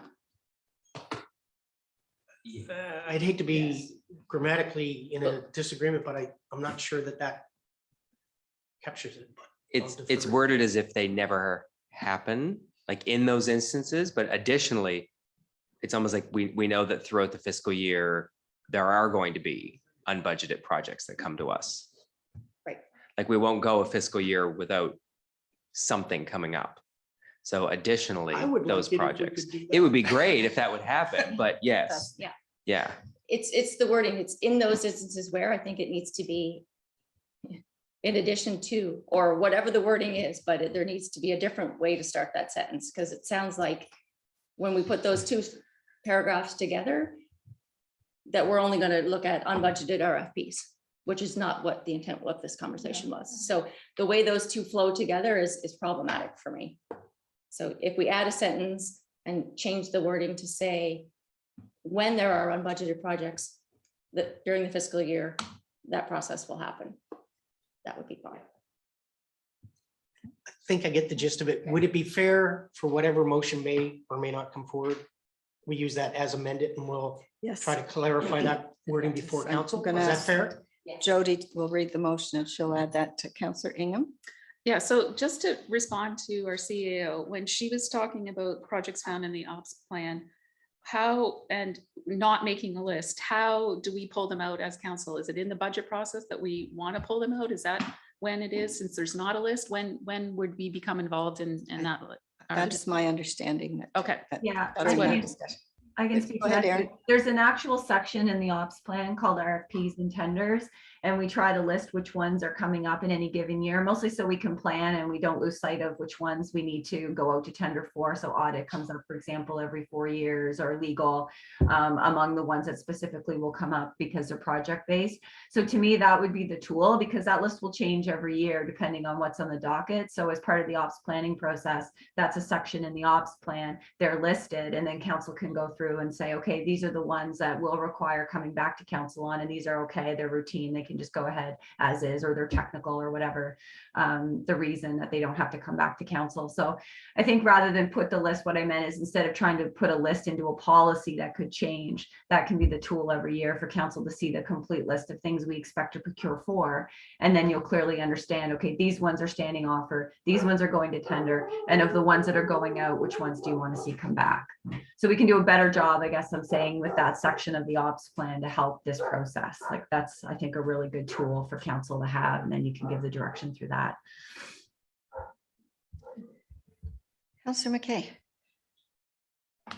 What I would like to, outside of this, when we get to the variations and to talk about my report, I think that's where some of those questions could get answered, because especially when you come in your first year, you go through that budget, literally the month after you're here. And even after doing 6 of them, and Mayor said more than that, there's so many decision points to be made. I almost think there should be a checklist for councillors, and maybe we need to develop it together to say, what are the things we should be looking at on a capital side? What should we be looking at an operations side? To Aaron's point, CEO's point, that those come in, but give us a list of things that need to be looked at. Because as a new councillor, and even as doing it years, you are so enthralled in all of the things that are coming up and setting a tax rate and the stress that goes with that. And I think the questions to ask and the things that we need to look at to make sound decisions, I think we need a document to help us. And I'm not saying it needs to be stat, maybe in conjunction, we can come up with one before budget to help us along, because it really is an elaborate process. Could I ask you to put those thoughts on paper and share them, so that it might be something that we can discuss during the budget process, since you seem to have a sense of that? No, I don't think so. Councillor McKay, would you like to move this motion and adding the with amend as amended, or whatever you're going to say? I would move that Committee of the Whole forward the following motion to council for decision, that council approve the attached draft procurement policy with amendments noted in the discussion, with an effective implementation plan date of November 1st, 2022. Thank you. And a seconder, please. Councillor Butler, is there any more discussion? All in favor of the motion as read, please indicate by saying aye. Aye. Opposed? That is passed. And we're now approaching 11. It's 10:54. I didn't think this would take that long, but that was great discussion. Let's come back here at, so we are on recess, Mike Long, till 10 after 11. So that gives you 14 minutes. Is that good? We are in recess right now.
Little 2 minutes early.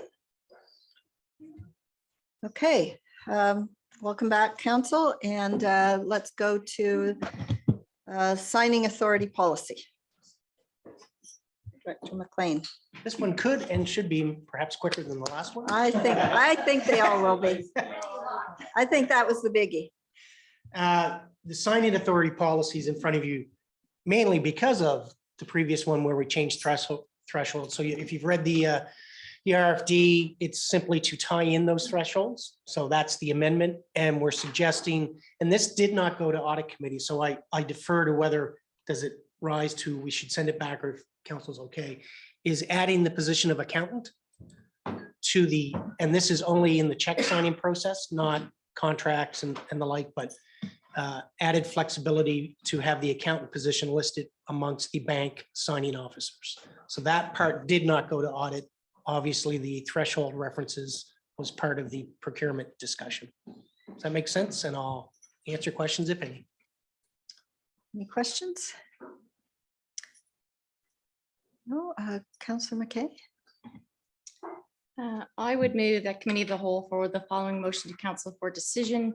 The council approve amendments to section 5.5 and 5.6 of signing authority policy 120-011 as per attached draft policy. And Councillor Elliott seconds it. Any other questions or comments? Seeing none, all in favor indicate by saying aye. Aye. Opposed? That was much quicker.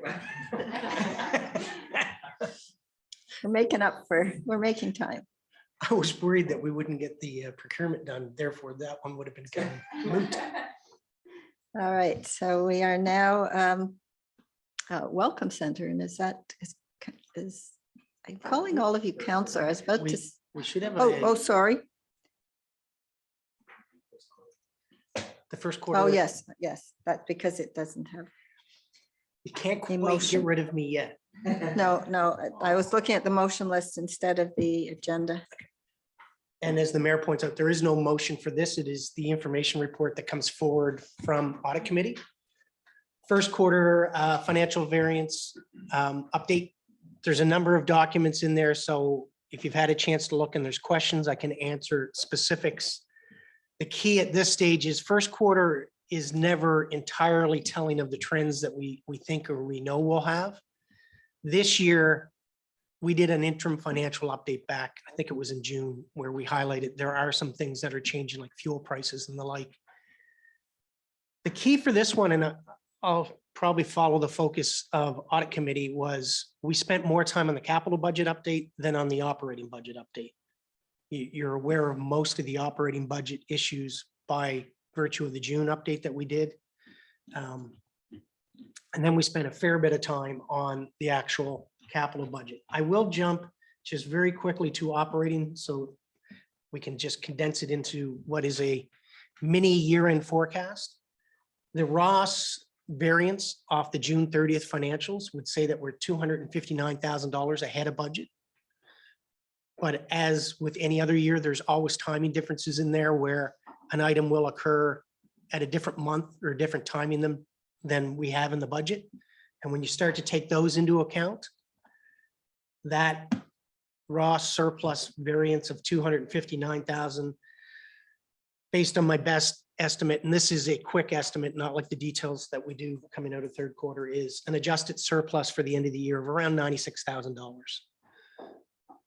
The exact, forecast. The exact dollar amount's not as important as that's a relatively small number. We're going to have to watch things and continue to make sure that we're looking like we can make decisions that help us finish at least break even, if not a surplus. And if that's not possible, come back to council with here's recommendations of should we tap reserves here or there. So that's the key message there, is that's a relatively small year-end surplus, and it's based on really early estimates. So a number of things could impact that. So that's the key to the operating budget. The key to the capital, and I'll rely on any questions that may come out of committee of the whole here, is one was our largest project, which we've already talked a little bit about, Highland. We know it is over budget, and that was right from the get-go. So that is included in the estimates of project completion costs.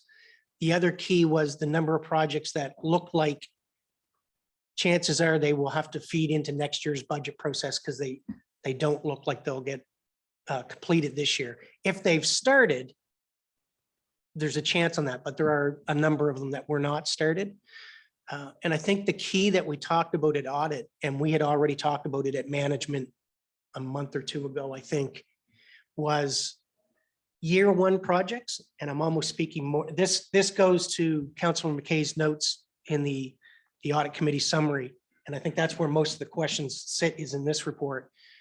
In terms of budget process, and as we start looking into the 2023-24 budget, hard to believe, but that's where we're already at, is year one projects. It becomes important as staff for us to have those projects well-defined, which speaks to the RFP discussion we just had as well, well-defined and ready to be tendered and go as early in the fiscal year as possible.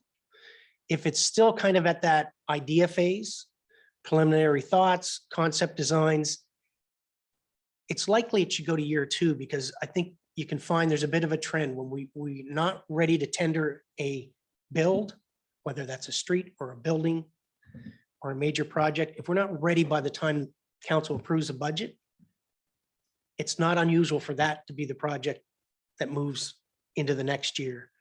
And the danger of when things, if council approved a project last year and it didn't start, and it made sense to approve it last year, we start a new budget process, things change, costs change, priorities change. It isn't a guarantee that council will say that's still a go. So, it's incumbent upon us to make sure projects are ready so that when council says go, we go. And I think that was the key part of the capital budget conversations. Most of the variances where we have some savings on some, like the salt shed, we're over budget on Highland to a degree, but we knew that. The rest was around the project's not yet complete. Other than that, I think the only other thing I would say, water utility, we're awaiting the second quarter to see how the consumption looks, given the request of the community to save money or save water, which will save them money, cost the utility money. So there's some key variances coming up later this month on second quarter. Capital was the key discussion though. And I'll just throw it open for questions if there are any or other comments. Councillor Ingham? Thanks, Mike. I guess my question is, when council approves projects and they're not completed, it has to go into another budget cycle, or how? And then the costs are going up because we have all these supply chain issues, right? Is that going to be, and how did COVID affect all this? Like as far as, where we are, like everybody always hears supply chain issues, but when we approve something, and I'm just thinking about, the Welcome Center that's coming up, right? That was, it's coming back again, hoping to keep it in the budget of the 600. But how do you expect that to affect?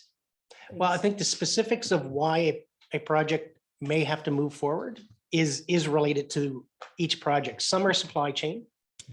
We have, and we will have in the upcoming budget, delivery times on vehicles are getting ever longer. I think we had, and I forget whether it's the 3-ton, maybe when we ordered it, 1 ton or 3 ton earlier in the year, we know it's late in the year being delivered. Something like that, I wouldn't build into next year's budget because it's been ordered, it's on its way. It's more the projects that haven't started, that perhaps the details of which, like the visitor information center, a little update on what exactly that's supposed to be. Those, they haven't started yet. The cost estimates will have to be reviewed to make sure they still fit the concept or the scope of work being thought about. Those have to feed into your new budget process, because I don't think council wants to be in a position that a decision back then fits. So supply chain is some of them. Some of them are simply what I mentioned earlier, is to be a year one project. It should be ideally, and in the SOP, the standard operating procedure we have, is that they're ready to be tendered in March. Council's ready to approve. They're at a level where we've brought details to council through a project charter. There's details of scope. They should be ready to go. Not all have been, and those are the ones that we're invariably looking at potentially carrying forward. So I think even the RFP discussion earlier ties into this report, which ties into the budget process. each one's a little bit unique. Questions of Councillor McKay? Just a comment, and then I guess what I had an issue with, what I voiced at audit, was that we put together these budgets. We spent days and days and days and hours and hours and hours going through them. And if I look at this budget for capital, which we did at audit, there's about $1 million worth of projects that aren't going to get started or finished this year. It's a difficult thing to do when you go through your operating budget, your capital budget, and set a tax rate. And I think we had a lot of pressure on our tax rate again this year. It was a stressful decision. I would say for myself, it was. I think it is every year, but this year was again. And when we get to this and then the projects aren't done, it just doesn't feel very good. So I really do want to stop and look at what our budget process is, what the questions maybe we should be asking, because maybe we should have asked, what is the likelihood of this being done in this amount of time, given the things we know, like supply chain issues or whatever the changing markets give us. But really need to put some work into getting these numbers a little more solid, because again, they're on the chopping block. We're going to have new requests for new things again next year, and different things will come up based on need in our community. So I think it's timely that this kind of came up, because we're going to hit budget soon, and really putting some thought into a really good process going forward, but I think will help us all at the end of the day. We have fallen off the use of project charters a little bit, I Yeah. think, especially in relation to capital. Aaron's mentioned that the ops plan can cover a lot of the information that's operational capital. I think we used to be a little better at getting the project charters before council in November, January, kind of the latest. And I think workload, whatever, everybody will have different opinions, but we haven't, as staff, got those in a form back to council in a way that would be helpful. So the first question you should be asking is, where's the project charter? And then hopefully the project charter provides the type of information that can pique another question or answer a question in and of itself.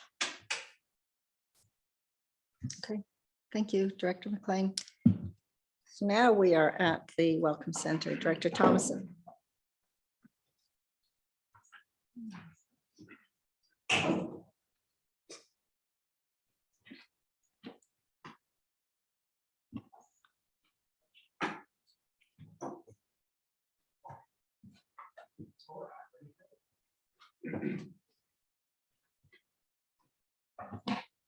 Good morning. I'm not sure if this is the most ideal time to have this discussion, but that is where it is on the agenda.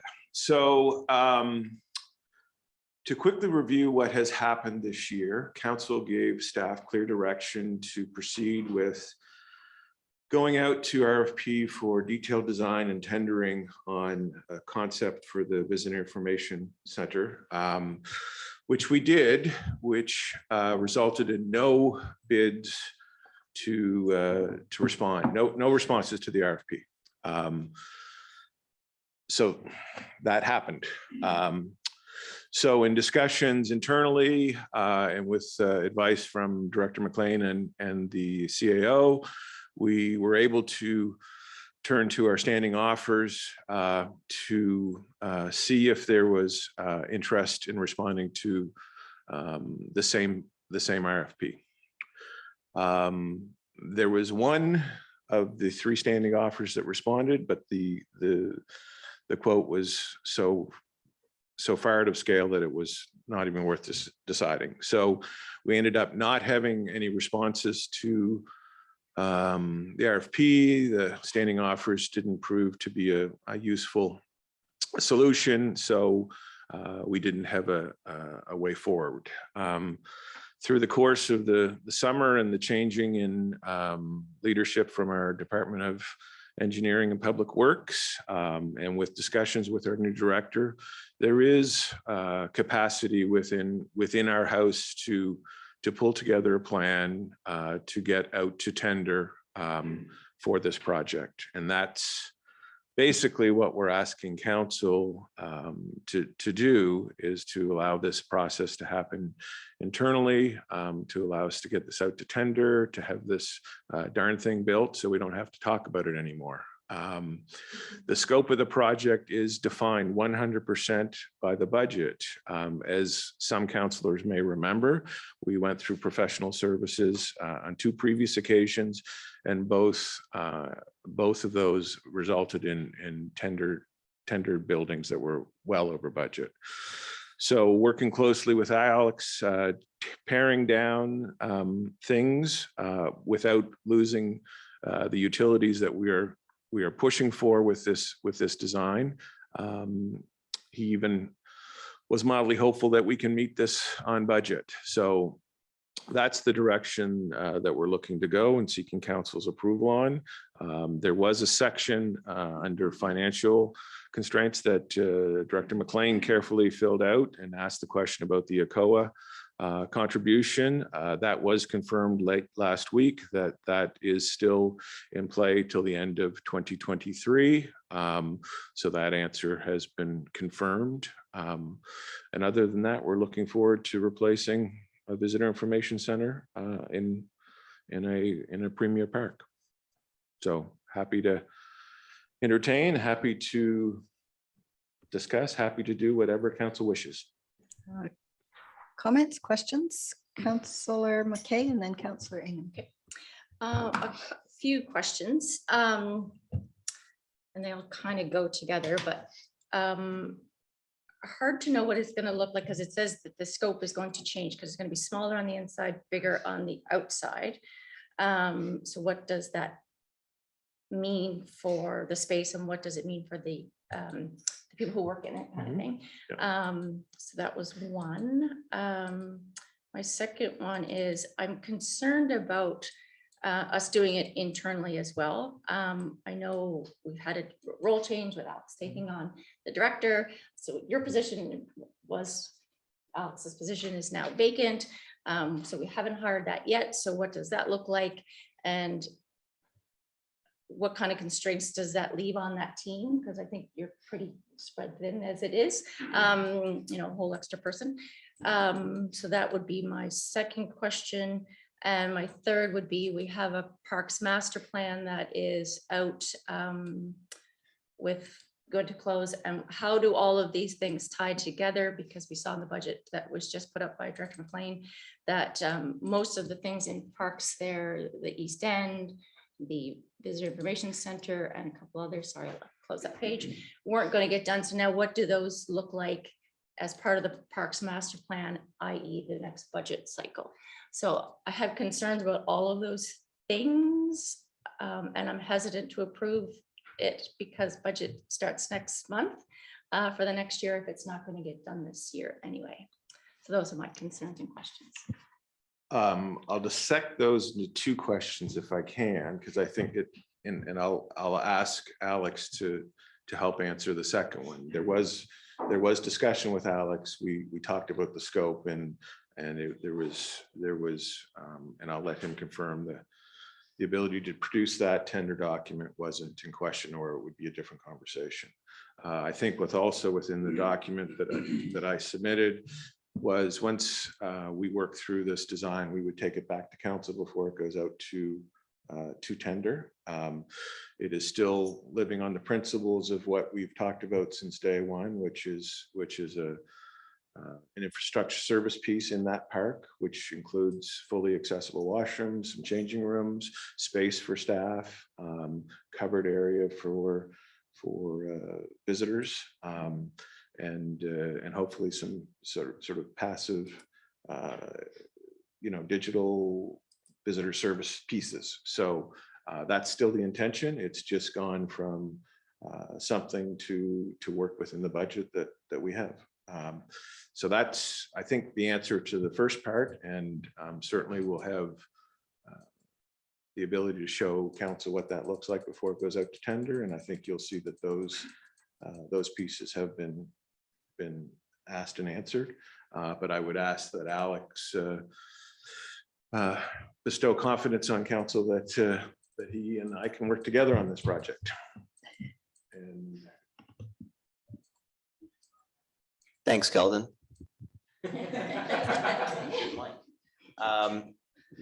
Yeah, so in terms of workload, yes, it is accurate that I'm spread somewhat thin right now. I'm learning a new role and I'm trying to catch up from summer holidays and trying to train a new manager of public works. So yes, it's accurate that I am spread somewhat thin. I do see that workload trending towards diminishing as the winter sets in, and as Jeremy gets more familiar with his job, he's going to be providing a lot of support for the operations side in public works, which has historically taken a lot of time for the director. Just based on what I know from my experience with Tim last year, he spent much of his time during the winter dealing with snow removal, towing cars, answering to the public, things like that. So I don't expect there's going to be a significant amount of my time spent working on that stuff this winter, because Jeremy's going to be handling the day-to-day operations. So I have done a fairly brief time estimate on what is going to be involved in the detailed design for the Vic. And I put that on my calendar now, so I can work other things around it. So I'm confident I can get a detailed design done for Kelton before January or within January.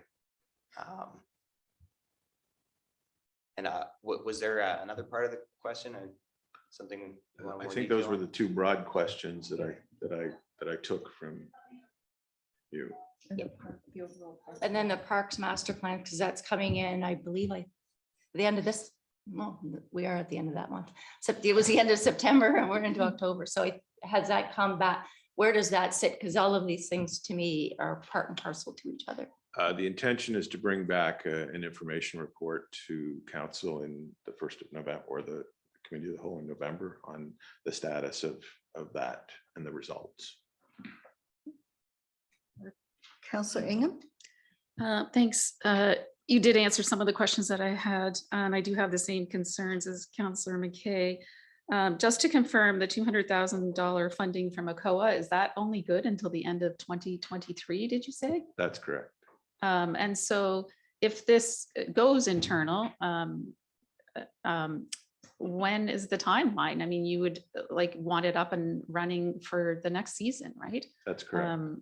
Yeah, so I mean, we have seen this quite a few times, right? It would be nice to get it done. It sure would be. I mean, Yeah. On my part, it would be nice to get it done. We have seen it a lot, but I think it goes to the other conversation that we had of some of the projects not being, completed. And it's tough as being on council when you approve things and then they don't get done. So this is coming back to us. And I heard Alex's comments on that too. So those are my biggest concerns. I want to see it because I'm sure it would be nice. And then around the part of accessibility, if we do it internally, would all those parameters and that still remain the same as we talked about? That's correct. Councillor Butler. I sort of had the same question about the ACOA funding. All I saw at the very beginning was the 600,000. So now it's technically 400,000 because 200 are being covered by ACOA. Okay, that makes the number seem a lot nicer. Where the building is going to be going, it's where the existing welcome center is. Okay, I was worried about the money that was just spent on fixing that area. How much? No, the intention is to integrate the new visitor information center much into the infrastructure that has made that space so much better. Okay. So the pad that the existing center sits on or thereabouts, there may be a few feet back to accommodate some grade issues, but that's the intention, that it goes there. Okay, thank you. Councillor Elliott. My thoughts are not really questions, but more of a comment. And I know everybody feels this has been sort of in the ether for a while, but at the same time, our pandemic reality is that the number of visitors in town have been quite vastly reduced on some fronts anyway. So it could have been worse in that sense. And I think it's commendable that staff are willing to, like, I hate to use the word pivot, but find a way to make this happen. So thank you both. Deputy Mayor. I just want to follow my comments along the lines of Councillor Elliott. I think that, we're looking at a project that is still the same dollar value that we've been talking about all along. So I see no issue with that. And I'm very confident in Alex's judgment around what can and can't be done realistically. And also I think it seems like this is the solution, because if you put it out and nobody wants it, and we do want to get this done, because I think getting especially the interactive digital piece, the accessible washrooms, like there are things that need to be improved in that site, and that's just a fact. So if we can get it done in-house through Alex's working with Kelton, and we're still looking at the same budget, then I think that's a good news story. Councillor McKay. Thank you. I too, and we've seen this many times, I too would like to see it done. I'm really struggling with the timing of it all. If we think we can get it done internally and have all this process done, and it's going to come back in January with an RFP going out, that's the next budget season. And then we would have our Parks and Master Plan also. So maybe there would be a tweak or a change that we might want to do with the feedback from it. And would it change the scope a little bit? Would we change it a bit? I don't know, but I don't know that until we get the information back. $400,000 is still a lot of money. I feel like I'm putting the cart before the horse now a little bit. So I'm struggling with it. Sorry for the interruption. For clarity's sake, the results from the parks planning process, that will be a year before there's anything that sort of rises to the top through that process. So there won't be anything that is competing in a budget cycle and from now till the end of March that would come out of the parks planning process as we sort of think through this. Not imminently. Before I go to the Deputy Mayor and then Councillor Butler, I saw Director Lake. Okay, then Deputy Mayor and then Councillor Butler. I guess my other concern I have around delaying it is that we are talking about $600, $400,000 to council. And the fact that costs and materials and things may go up. I think the longer we delay, the less we will get for that money. And we're going to have to keep adjusting even more. So I think it's important that we move forward with this. Thank you. Councillor Butler.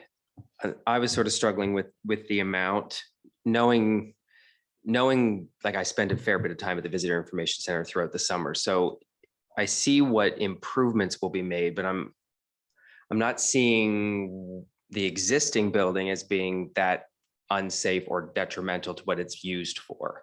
So it does seem like 400,000, now that I'm using 400,000, is a lot of sidewalk repair. It's a couple new streetlights. It's a couple new this, like it could, I'm just wondering if 400,000 could be going towards something that more of the public would be using as opposed to the visitors, since there has been a decrease in visitors. We have been talking about maybe incorporating a visitor information sort of section in a new town hall library. So is it 400,000 that is going to be spent in 5 years? It is now just going to be moved for that space just to be for staff offices. I was struggling with the amount just because, you know, you see where this needs repair, these projects that come up.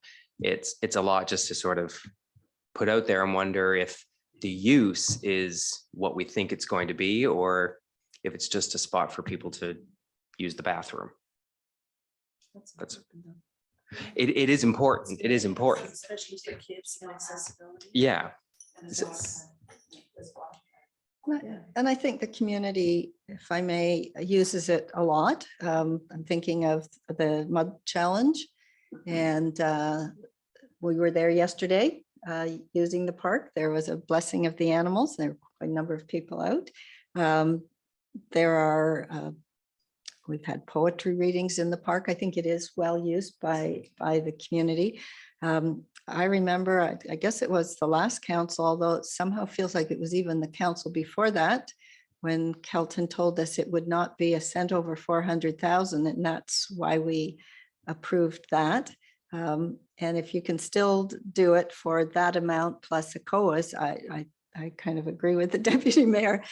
Things aren't getting any cheaper to build. So, but I do think a lot of the community use that space, and presumably with some of those changes, we can use it even more. There certainly have been events that you would like a little overhang or maybe better washrooms, shelter. Thank you. I feel somewhat good about the fact that I haven't come to council before and asked for more money. Yeah, because I remember So that that's conversation. never sort of been the direction. I think Councillor Butler, you know, makes an important point, but I also know that there's two outhouses that are on the backside of that building that I feel we can do better. And these washrooms would provide service more than just the operation hours of our visitor information center now. These would be open. I think I would love to entertain a larger question with council moving forward about how we service our residents and visitors with public washrooms, because I think there's probably a deficit there.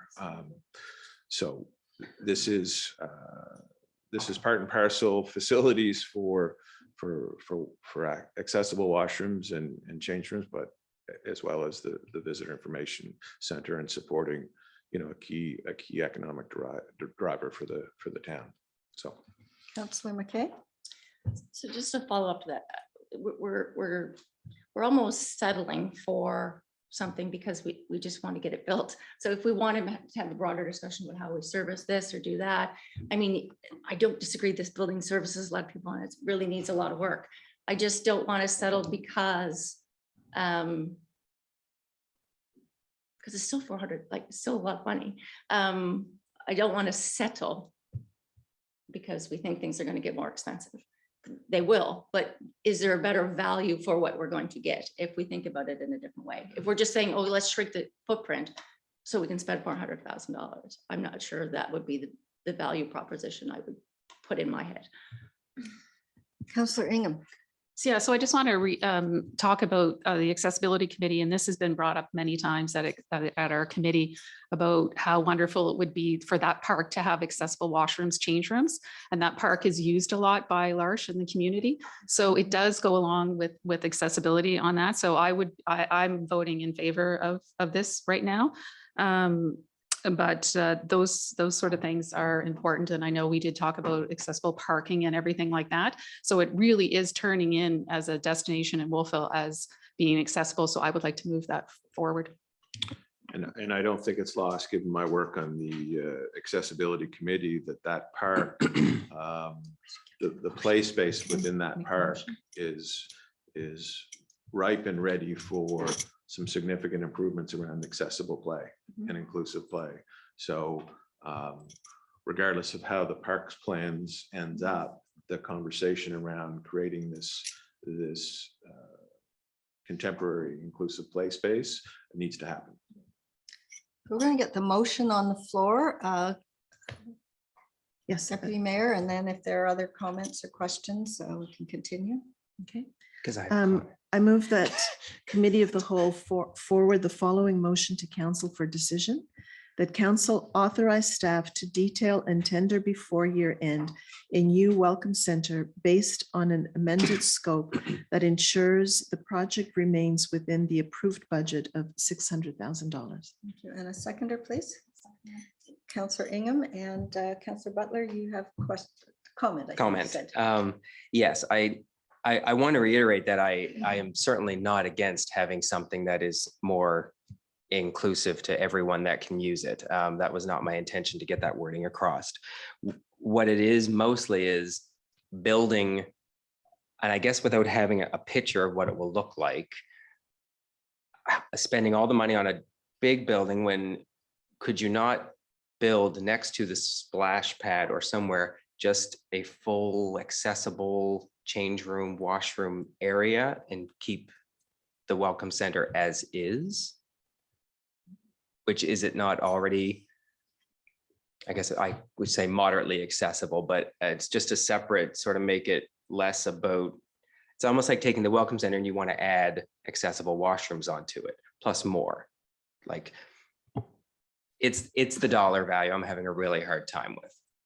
Councillor Ingham. Yeah, so when you're thinking accessible, you're thinking more mobility, right? So there's people that have Barrier hearing, free. barrier free. So you're thinking of barrier free. There's also would be parts in this that, you know, if people have sight issues or hearing issues, that might be more applicable, I'm sure, in the design of this, right? Mhm. So there's many scope that we're looking at rather than just barrier free. So coming into a welcome center is welcoming everybody of all Mhm. ages and abilities, right? So you have sight issues, hearing issues, you know, you'll be able to do that yourself, which is very important. I guess I'm mean, almost seeing it as two separate projects then. A welcome center and then an area that belongs sort of to the splash pad park that is the changing rooms, washrooms. I'm so almost seeing it as two separate things. I mean, I guess, sorry, I don't mean to If that interrupt. I makes any mean, sense. just how many discussions we've had at accessibility about the parks and how that's probably the predominant one that we've talked about to make accessible. Yeah. So even if things change in the future, we need to do something now for people with you know, challenges, right? Okay. Mobility. That's my opinion.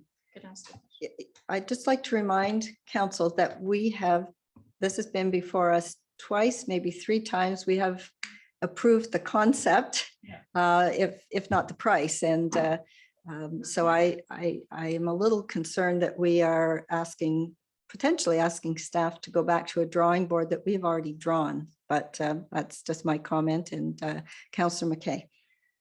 So this motion does put it forward, and if hearing Director, I was gonna say Director Kelton, Thompson, I mean, the RFP will come back with the new drawings or whatever else it's gonna look like, and we can rubber stamp that like we talked about in our procurement policy and move on from there.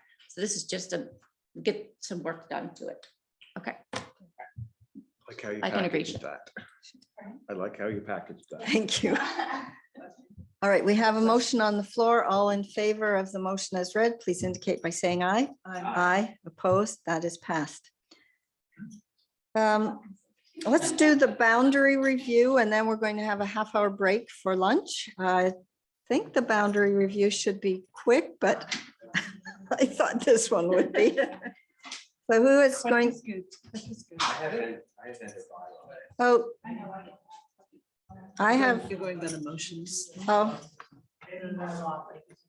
Vending bylaw. no, there's a vending bylaw update. All right. Doesn't have a motion. Yes, sorry, again, I trying to go by 2 documents here. Vending bylaw update. And we also will do boundary review before we break. Good morning. So this is really quick, I think, but there was direction coming from council to check in on some of the minor changes we made to the vending bylaw. The short story is we haven't had a ton of time to test those changes, so it's tough to do, you know, a fulsome review.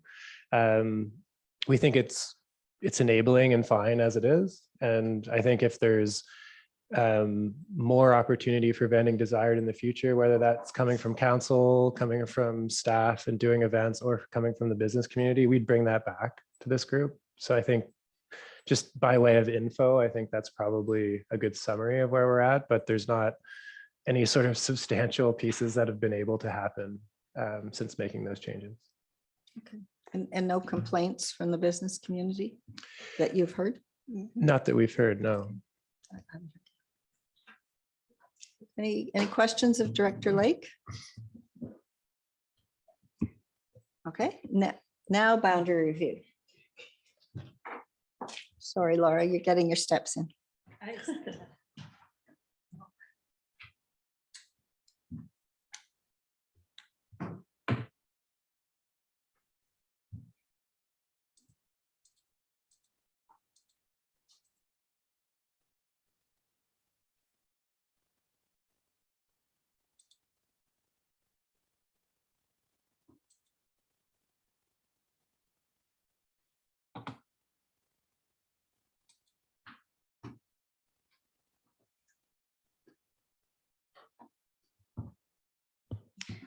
Okay, sure everyone's on the screen. Try and make this a little bigger. So the municipal boundary review is something that we are legislated to hold every 8 years. And so this is the year we had to do that. So it took the form of some public consultation, which we did with a survey.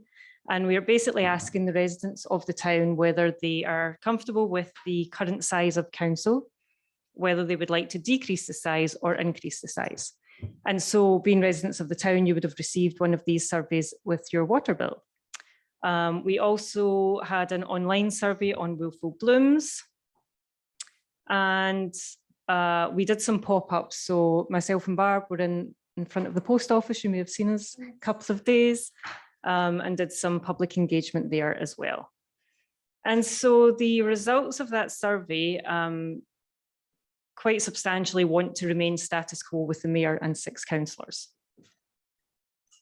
And really that's the other part of that is we had preliminary discussions around whether to move to a ward system. And the results of that were some were unsure what a ward system actually was. But basically the majority want to keep things as they are. And that is pretty much that for this part. There's some background information there on current towns that are wards. Pictou was one that used to be a ward and decided against it because, well, there's some reasons there, but they basically felt that everyone in the town should be represented equally, and that wasn't quite what was happening. So today, oops, I just went way past there. Oh, back into the audit stuff. You want me to go back?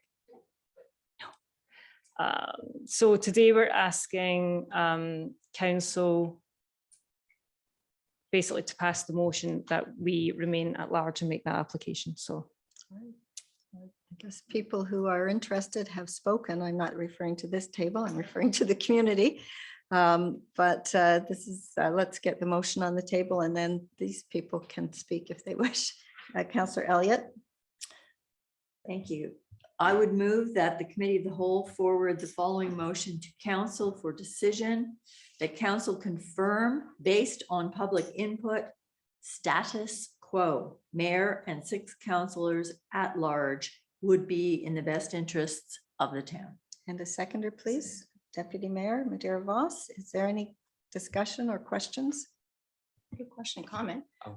I agree with the public for a couple of reasons. One, we're growing. I think that shrinking it would not serve the right purpose at this point in time. And I agree with the ward system. I do not have a ward system. I think if we did that with the issues that we have in the core, we would be so divided and this town would just break apart at this, just splinter. So I think at large, and given our growth, I think our numbers are appropriate at this time. Councillor Butler. I just had a question about clarification of how many participated. It was 231 did the survey that went out with water bills. No, that's the total number, I believe. I'm just trying to find. Okay. Yeah. Because it says on Facebook, we had reached 436 people and 459 people respectively. What does that refer to? Just, I think that's just people that actually read and like maybe liked the post or read. but the didn't post, actually participate. They didn't. Only yeah. 231. I have to say, some of the discussions we had with some people, there was some that they just weren't really interested. Oh, So, is there an out of number? 231 out of how many? For 4,200, 4,600? well, some of those would be children. Yeah. So probably. yeah, I mean, I the think we sent out, university students, maybe thousands. yeah. Okay. So surprising. That's disappointing, I to did- say the least. I did notice the table, and this is interesting. I was looking at a comparison with Antigonish, with whom we have a similar population, and both as just permanent residents and also with students, and that our citizen councillor ratio with students is similar with Antigonish, but then also similar with other towns that do not have students. So we're certainly in that representative area, and certainly Acadia students are, particularly with respect to town issues, are very much part of all of our discussions. So we seem to be consistent with others. Can I just add on? It was not to say anything that the work was not done. Thank you very much for all Oh, you no, did. I I was hoping those numbers would all add together to make a really great number, but I thought the same when I was getting the results. just hoping. I like, was just yeah. hoping. Thank you. Maybe they think we are doing such a great job that just keep doing what you're doing. I don't know. Read in it what you will. Any other comments, questions? Question? All those in favor indicate by saying aye. Aye. Opposed, and that is passed. So it is now 11:55. I'm going to suggest a half-hour lunch break. And so I guess we're on a recess. Turn your mics off.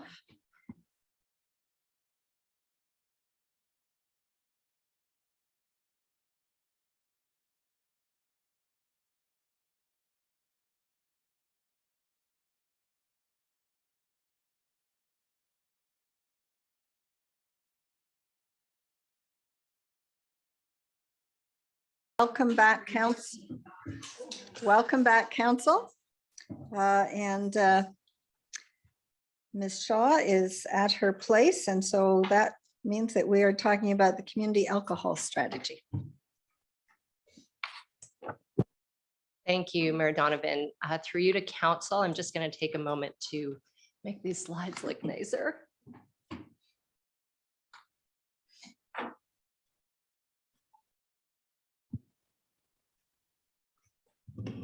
Thank you. So I am here this afternoon to review with you the work that's been done on the Wolfville Community Alcohol Strategy. This is RFD 052-2022. And today I'm looking for council to endorse the Community Alcohol Strategy and support its presentation to the partners outlined in the strategy through a consultation process that will build support and plans for implementation. So a little bit about our recent history. This community alcohol strategy came about as a result of the memorandum of understanding that the town of Wolfville has with Acadia and the Acadia Students Union. So that was the version in 2018. Of course, we're revisiting that now. So the MOU directed us to develop and work together to implement a comprehensive community alcohol strategy. From 2018, a working group was established and multiple drafts started to be rolled out. Those drafts had some really great components to them, one of which was the recommendation to go forward with the municipal alcohol policy, which we did a year ago now. And that was definitely a workable chunk. In general, when I arrived here at the town, the draft strategies were very much almost a public health focus. They were very broad. And so what we've been doing has been kind of trying to make something that was a little bit of a more appropriate fit for our community. So from 2021, the working group was redeployed, and direction then shifted from the public health focused kind of drafts to a more community minded approach. And at this point in time, I really do want to take a moment to thank all of the working group members who went through tons of meetings and tons of discussions around the horseshoe here, virtually, of course, through big chunks of COVID, and also to the folks who spent a lot of time bringing me up to speed on the history of the work that had been done, on the history of the community, sharing documents, and really kind of helping me ground into this file. I also want to thank our community partners, residents who contributed to this process, as well as the industry professionals here in the town of Wolfville who participated in this lengthy and challenging process. It was really valuable work. So the question that keeps coming up is, why do we need a community alcohol strategy? Because that's not usual nor typical for a town or a municipality. So as you are all very well aware of, we do have a long history of alcohol misuse that impacts our community. In addition to that, Wolfville is branded as a spirited community. We all see the benefits of tourism that results from the wineries that are all around us.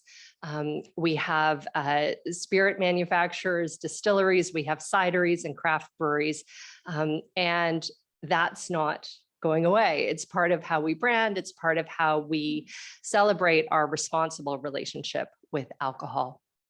Wolfville is also a town and gown community, and while everybody around the horseshoe and staff understand what that means, it's worth repeating that means we are a town where we have a university that really makes up a big chunk of our population. So because we're a town and gown community, about half of our population are around the age of 24 or below.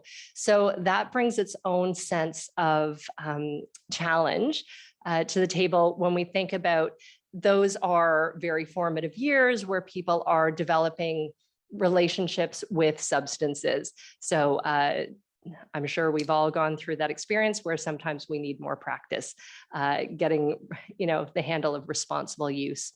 So the town and gown component is part of why we needed the community alcohol strategy.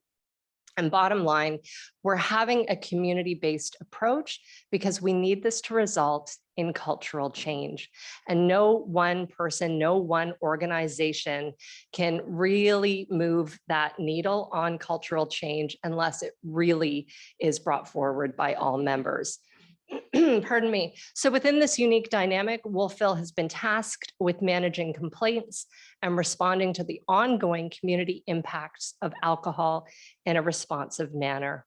So again, that's why the town was participating, and that's why we need to go forward as a community, because a lot of pressure has been on the shoulders of Wolfville, as members of council are aware, as staff are aware. This makes up a big portion of our days. So just to review, because it is worth noting, the observed impacts from the misuse of alcohol as we see in our community. So these are specific. They were managed through the pilot project that we took on a year ago in the summer. So the summer of 2021, the Good Neighbors pilot project. So we do experience a lot of property damage, both private and municipal, as a result from the misuse of alcohol. We experience theft, violence, impaired driving. There's an extensive amount of neighborhood disruption and lack of livability that we hear on a regular basis. And all of this causes upset within the community, and it's challenging without a strategy to know how to kind of impact that. It is worth noting here that harm to individuals is evident, but the strategy that I'm going to kind of bring forward today does focus on the community. If we choose to look at things from an individual harm perspective, we do start to look at it more through a lens of health and wellness and mental health and things that we don't really have the scope or the capacity to be managing from a town perspective. The other thing is that's important to note is if we start looking at harms to individuals or how individuals use alcohol, then you really have to get into the discussion about limiting access to alcohol. And I think it's far more reasonable to just understand the nature of our community, the makeup that I've already gone through, and agree to the fact that people are going to continue using alcohol. So we need to look at what we do as a community to disrupt those harms. So this is the strategy. And as I said, when I started working with it, it was quite broad. It was really detailed. There was a lot to it. And it was really overwhelming for me picking up this file for the first time when I landed with the town about 1.5 years ago. And one of the things that I did, besides going through that initial draft and speaking with folks who had been involved with it, I also needed to look at my understanding of alcohol. I needed to look at what had been done, the Strang report. There's a great thesis that was done by a student at Acadia, and there's also some great literature that's out there. And it all points back to not only what alcohol does to us as individuals, but it also starts to answer the question around why people keep using alcohol when it can be so problematic. So that was part of kind of what I had to get comfortable with. The issue that this strategy is seeking to work with, and I call it an issue, I've been corrected by members of the working group to not call it a problem, because problems can be solved. And issues are going to be massaged and moved along a continuum. So the issue that we are here to address with this proposed strategy is the downstream harm of alcohol misuse. And again, I ask you to keep that in mind from a community perspective. So when we agree that this is an issue, as I think we all will agree that that's an issue in our community, then we look at what are the challenges. And the challenges are things that are harder for us as, you know, a small town or individual partner groups in the community. Challenges are things that you could shift them, but it's really hard, and we probably don't have the resources, and we probably don't have the expertise. So there are 3 main challenges that have been identified in regards to the misuse of alcohol in our community. Pricing is a really important one.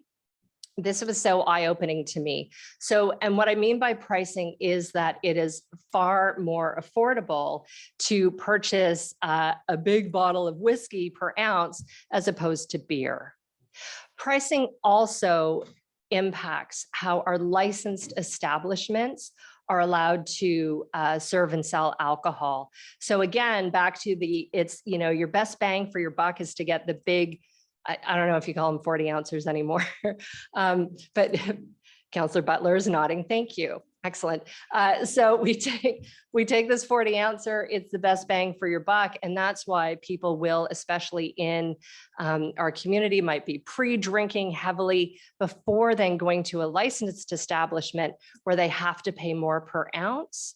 But of course, as we know, in those licensed establishments, you have regulations, you have staff who are trained, you have supervision. So pricing is a challenge. And we're probably not going to change it anytime soon. So we accept it's a challenge and we work around it. Availability is an additional challenge. So of course, we are in a realm, understanding a little bit of Wolfville's history. Now we've evolved to a point at which alcohol is available 7 days a week through a lot of hours of the day. You can get it through delivery, you can get it through Canada Post. Alcohol is front and center in our community. That does not mean it's always misused, but it means it is readily available, and that poses a challenge. Marketing is the other piece, and I will say that the town, through the municipal alcohol policy, we did impact this a tiny little bit in the way that we actually could by how we market events that might include alcohol, but it is next to impossible to stop the fire hose of marketing messages about, you know, the positive things that come from alcohol use. And of course, that all leads to alcohol misuse. So the marketing is a really key piece of that. So if we understand the issue and we understand the challenges, then we move into the strategy. And the strategy, we've kind of worked it into from the massive binder that was my desk when I started working here. I like to work on strategies where you look at the pillars and how can we make this more plain language and how can we make this easier to understand. So our strategy has 3 pillars that we landed on. They are awareness, events, and enforcement. And those 3 pieces need to be happening together. They need to be happening consistently if we are hoping to shift the issue of the downstream harm of alcohol misuse. So awareness is as simple as keep it social, which is a message we hear. We roll that out through our different events.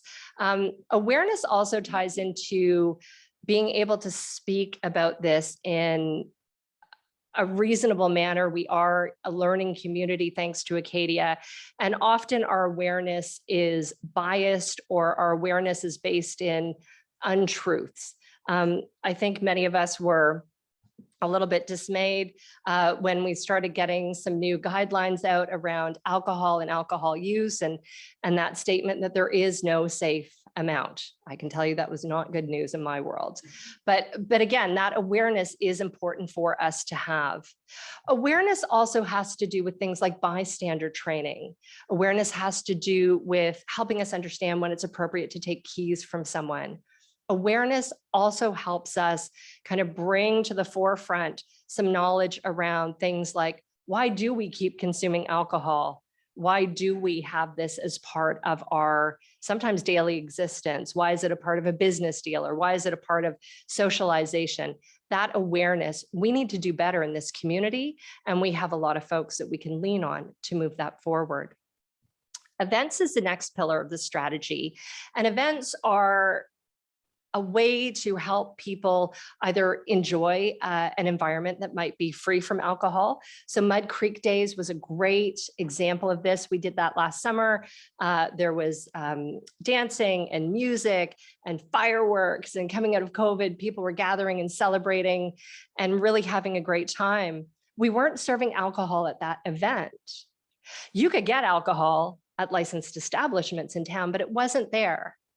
And we got a lot of feedback about that event, positive, I might add, but people weren't complaining that there wasn't alcohol available. It's important that we have an opportunity as a municipality, as a town, to kind of make sure that we have those opportunities. We also took that approach with our Welcome to Wolfville Street Fair. Again, it was not a licensed event. There was one individual wandering down the street with an open bottle of Corona. They stuck out like a sore thumb, and that could be actioned. The message was, you don't need alcohol. Now, the flip side of that is creating events from a harm reduction lens, where we actually do put some great pieces in place so folks can practice kind of, well, I guess, put into effect best practices around personal use of alcohol that should offset the downstream harm of misuse.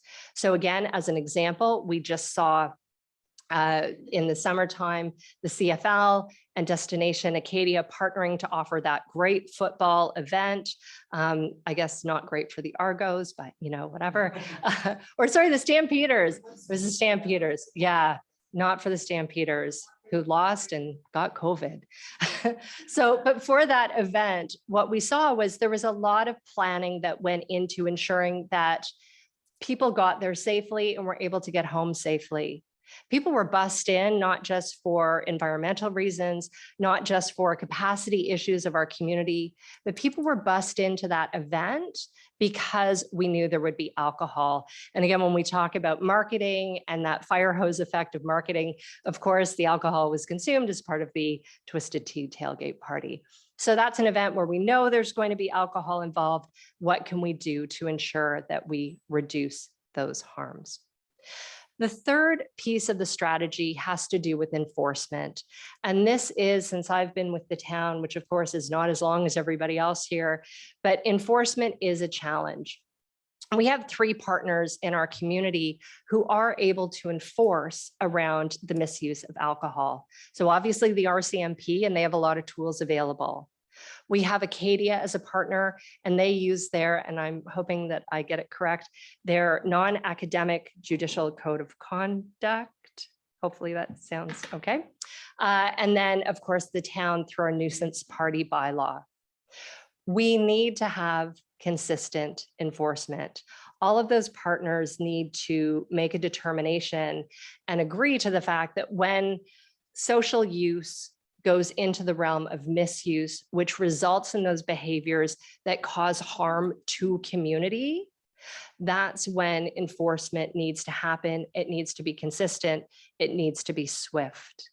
So again, with homecoming coming up, we heard from our CAO this morning that there is a plan for the RCMP that they will enforce.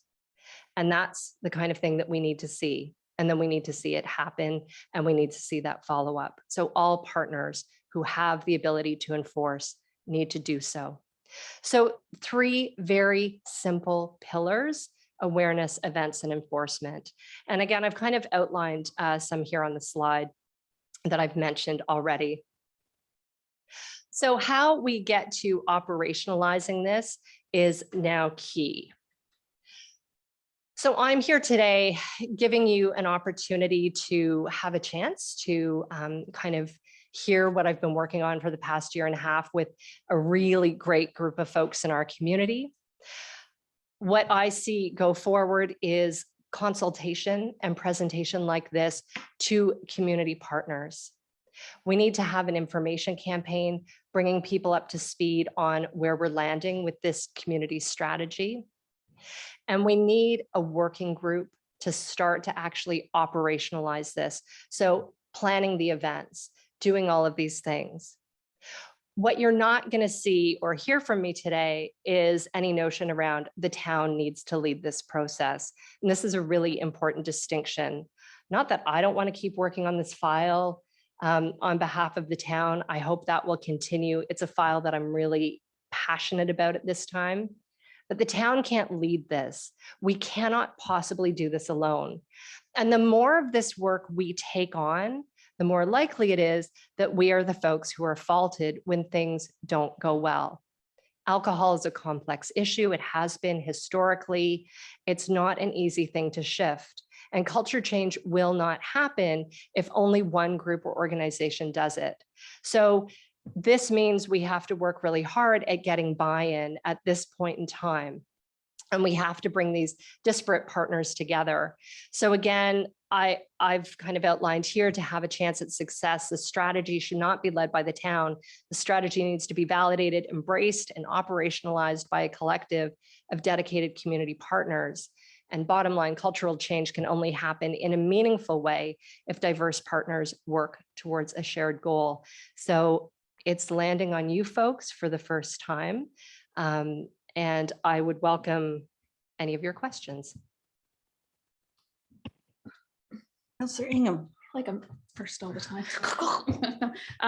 Thanks for that, Barb. That was well detailed. And I do agree with you that, you know, the town is not going to be able to be responsible in this because it's a cultural change. I mean, it's a very complex issue. My question is, and it was before the Strang report about the new guidelines that are out. You know, can we incorporate that somewhere, or can we even get like physicians on board to sort of, you know, talk about that as a partner? But the guidelines, I mean, I'm always confused about the guidelines. I'm thinking for females, it's two drinks per week. And, you know, I try to abide by that. Some weeks are better than others, but how many ounces is it? That's just, I guess, my first question. I'll let you respond to that. And this was so much of what we did discuss through the working group and conversations that I was able to have by folks who've been working on these files for a long time. There are other groups in the region who are working on alcohol.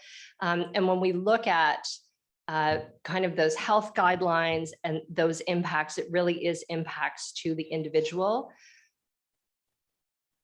We will have support go forward from public health. That's already come at this draft stage, which is good.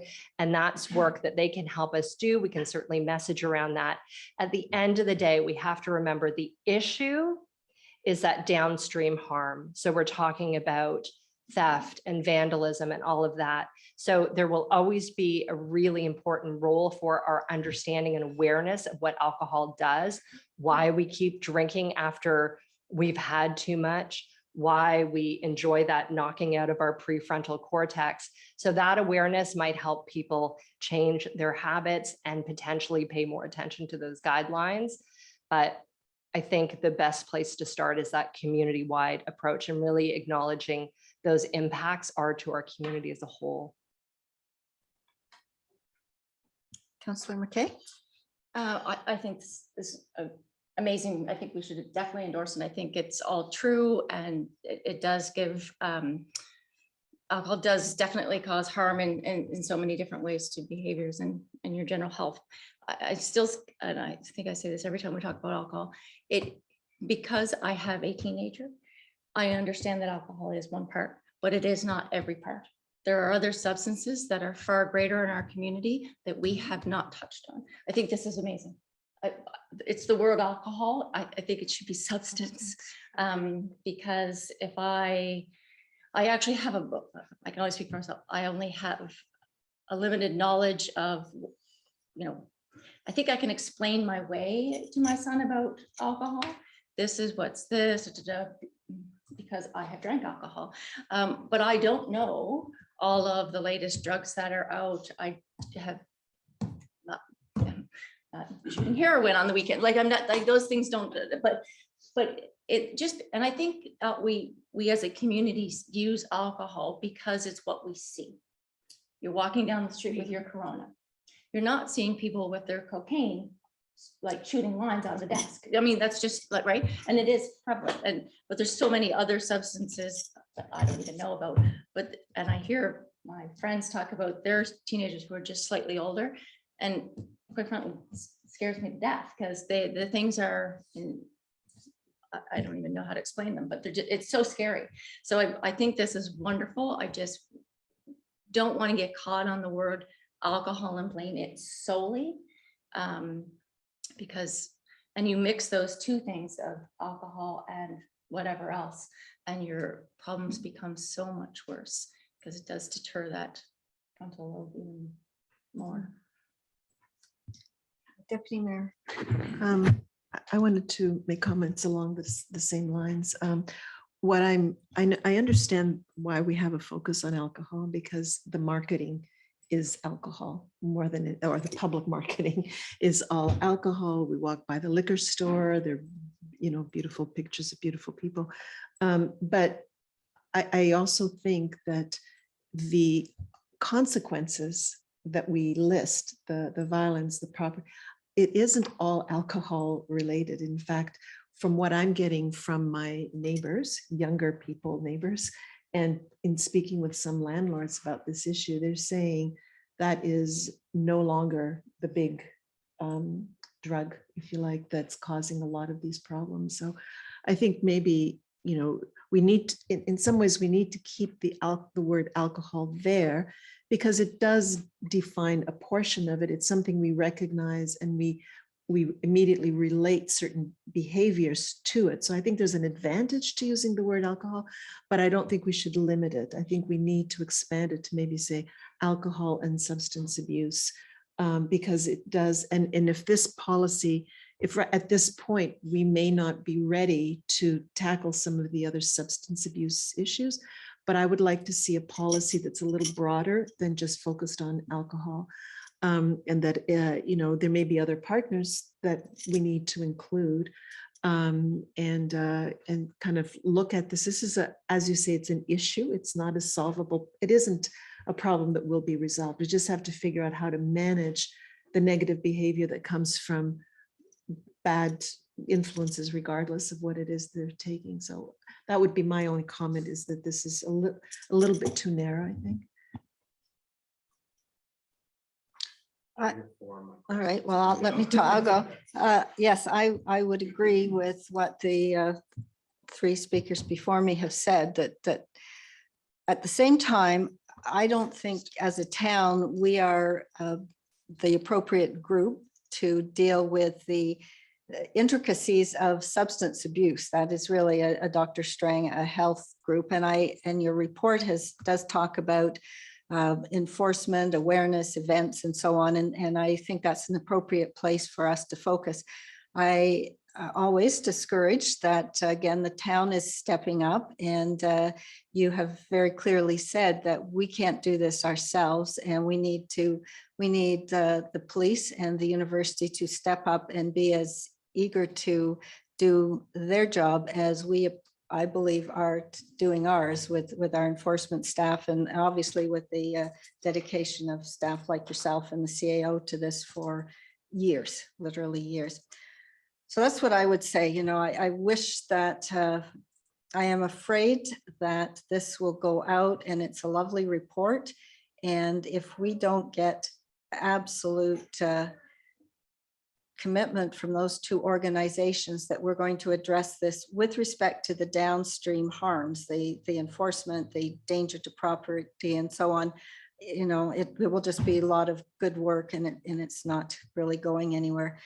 With respect to the issues of substance abuse, it really is a two-edged sword in our community, because so much of our business community really does rely on the wine bus, the restaurants rely on getting people to come in and socialize, and in addition to their local food, having a glass of local wine.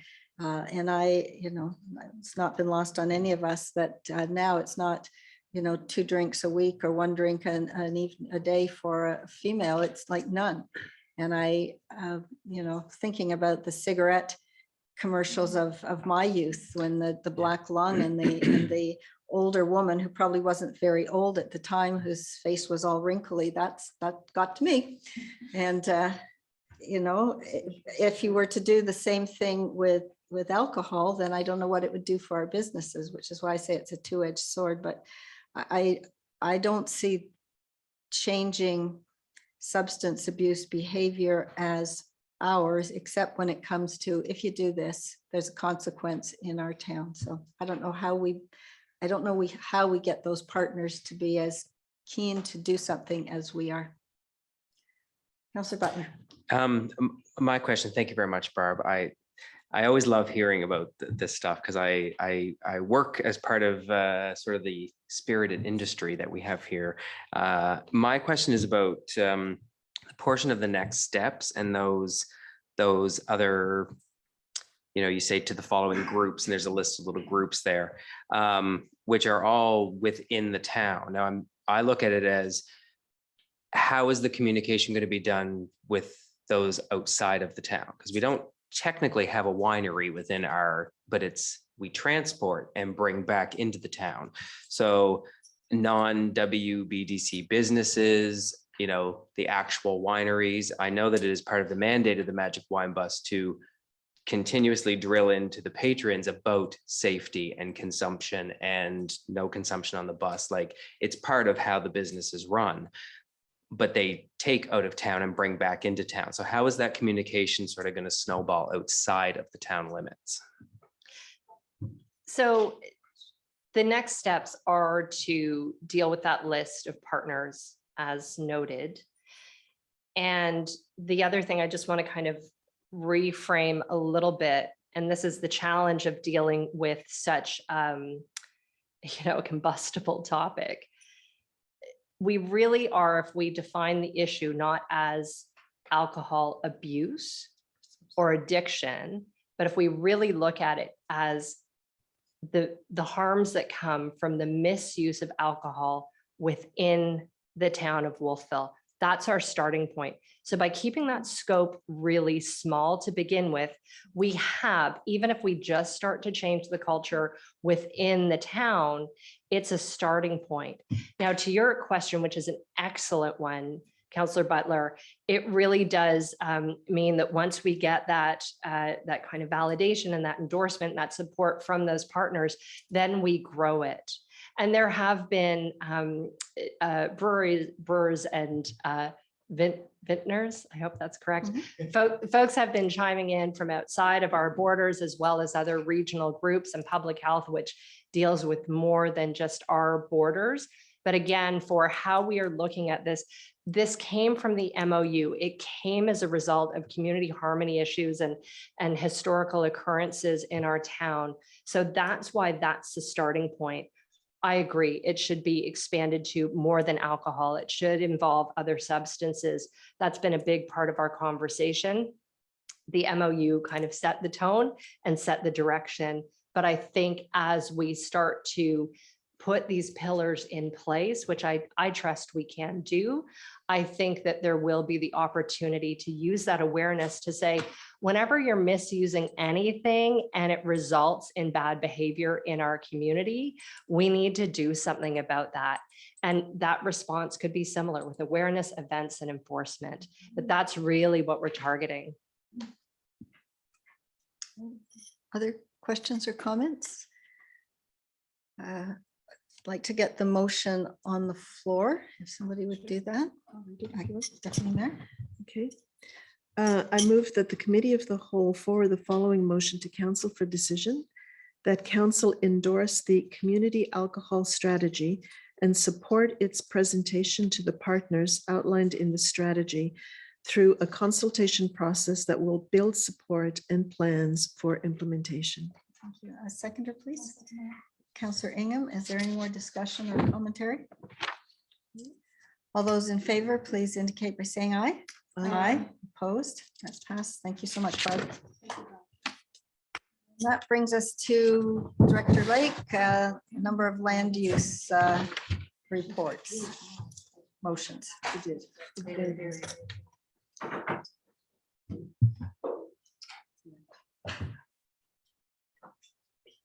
Yes. It's a good motion. Yes, ma'am. I like that.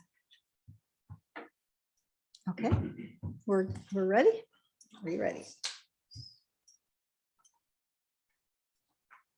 Sorry, is the first one The first one is the daycare and that I have daycare and architectural drawings. Okay. Okay, good afternoon now, Council. So these are recommendations coming out of the Planning Advisory Committee. I do have two just short presentations to try to really simplify and get down to the decision point. So what we're considering here are two relatively minor land use bylaw amendments, text amendments to the documents. So I'm just going to break it up into two parts and sort of assume that people have looked through a bit of the material. So on the daycare side, we have been hearing this, just the scarcity of daycare spaces. Some of you may have experienced it yourselves personally, but there aren't very many. And there are two in town, but we know that they're bursting at the seams.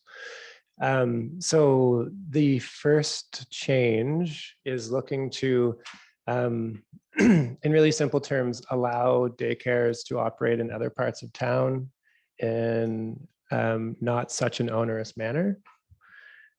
So what this looks like in the land use bylaw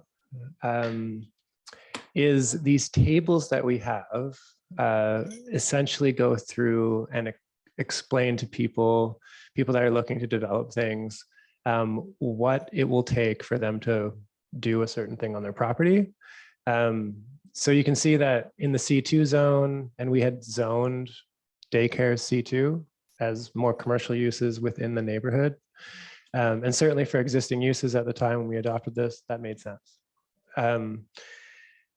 But to go through a rezoning to open a daycare and the process that we're in right now, as you'll see with the next report, I think that's fairly substantial. So what we're proposing, I'll just finish this, sorry, is the institutional, daycares aren't even listed in institutional zones.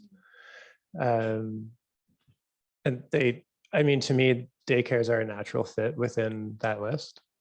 So, I mean, this is certainly a downfall of land use planning. It is a permissive exercise, so it becomes a list-based exercise. And sometimes these things aren't listed, and it puts my staff in a fairly awkward position when someone comes with something that is multi-use, as you'll see in the next application. So just to really flesh this out spatially, this is where the 2 daycares are now. R1 wouldn't be impacted by this, R2 as well. So what we're proposing is properties that would be zoned I1, R3, R4, and the C2 zone. So we're sort of creating much more opportunity for daycares when you look at those different colors. In the resolution, the piece that sort of officially makes these changes, you can see where the changes are proposed. So in the neighborhood, it's R3 and R4 permitting daycare facilities in commercial zones as well, and the institutional piece additionally. So the only zones really not impacted here are R1 and R2. So I might, if it's okay, I wouldn't mind just stopping on the first one, talk about daycares and maybe move on to the next one. Councillor Amos? Yeah, thanks. So I just want to be clear, when on the zoning in R3 and R4, it says for daycare a minimum of 4 up to 30. Is there any difference in restrictions? So both of those zones can go up to 30? Do you know what I'm saying? Like there's no different number in any of these zones once you've zoned it for that. No, it becomes more of a building and Yeah. footprint size and provincial regulatory issues for them, Yeah. depending on how many children they can actually look after. Because that's a big jump for children to 30 as far as space goes. Do Yeah. you know what I mean? So, Yeah. Just. I just want to follow. So you're saying that the province says you can't have any more than 30 kids in a daycare? Is that what I'm understanding? I'm not sure if that's coming from the province, to be honest. That coming from us? That's what we have listed for something that's within a neighborhood. Yeah. But it also says commercial zone. So, I mean, my kids certainly went to daycares that had, I'm sure there were more than 30 kids in them. Mm-hmm. Different age groups, I'll all have to look. different I'll have to classrooms. look whether that number should actually be potentially increased, especially with the conversation that we're having with Yeah. Children's Center. Yeah, because I'm sure they're, Yeah. yes, Yeah. okay, that was my, sorry for interrupting No, you, that's but it, that's I wasn't clear on what that 30 meant, Deputy Mayor. I'm just wondering whether we need to focus on these being licensed daycares versus somebody who's just doing babysitting of 2 or 3 kids. Like, is there a distinction there? Yes, these are more commercial based daycares, people doing Right. babysitting and home care. We know that happens in a lot of different areas of town. Yeah. So should we be noting in this that it is licensed daycare? Do we need to make? I believe the just bring up- definition that is in the land use bylaw mentions that, but I'll take a note about that as well. Councillor McKay? Thank you. My question was on the 32, because I'm sure there are daycares that are more than 30, and they are licensed, and there's ratios from caregivers to children and all of Yeah. those things but they are highly regulated by Yes. all kinds of things. My question, so the CDD one, so CDD would be for us in the town limits, so the west end and the east end potentially. Right? So we're not suggesting that anyone can put a daycare there? So the east end will have zoning that would correspond accordingly, depending on where that lands. Right now, no. Okay. The Woodman's Grove area, I am hoping eventually we'll have zoning, so we're not administering a development agreement forever. And so the idea with CDD is where I'm going with this, is that those lands should be zoned eventually. And so we can use our land use bylaw. We're going to be looking at that in the west end as well. So it's zone CDD right now.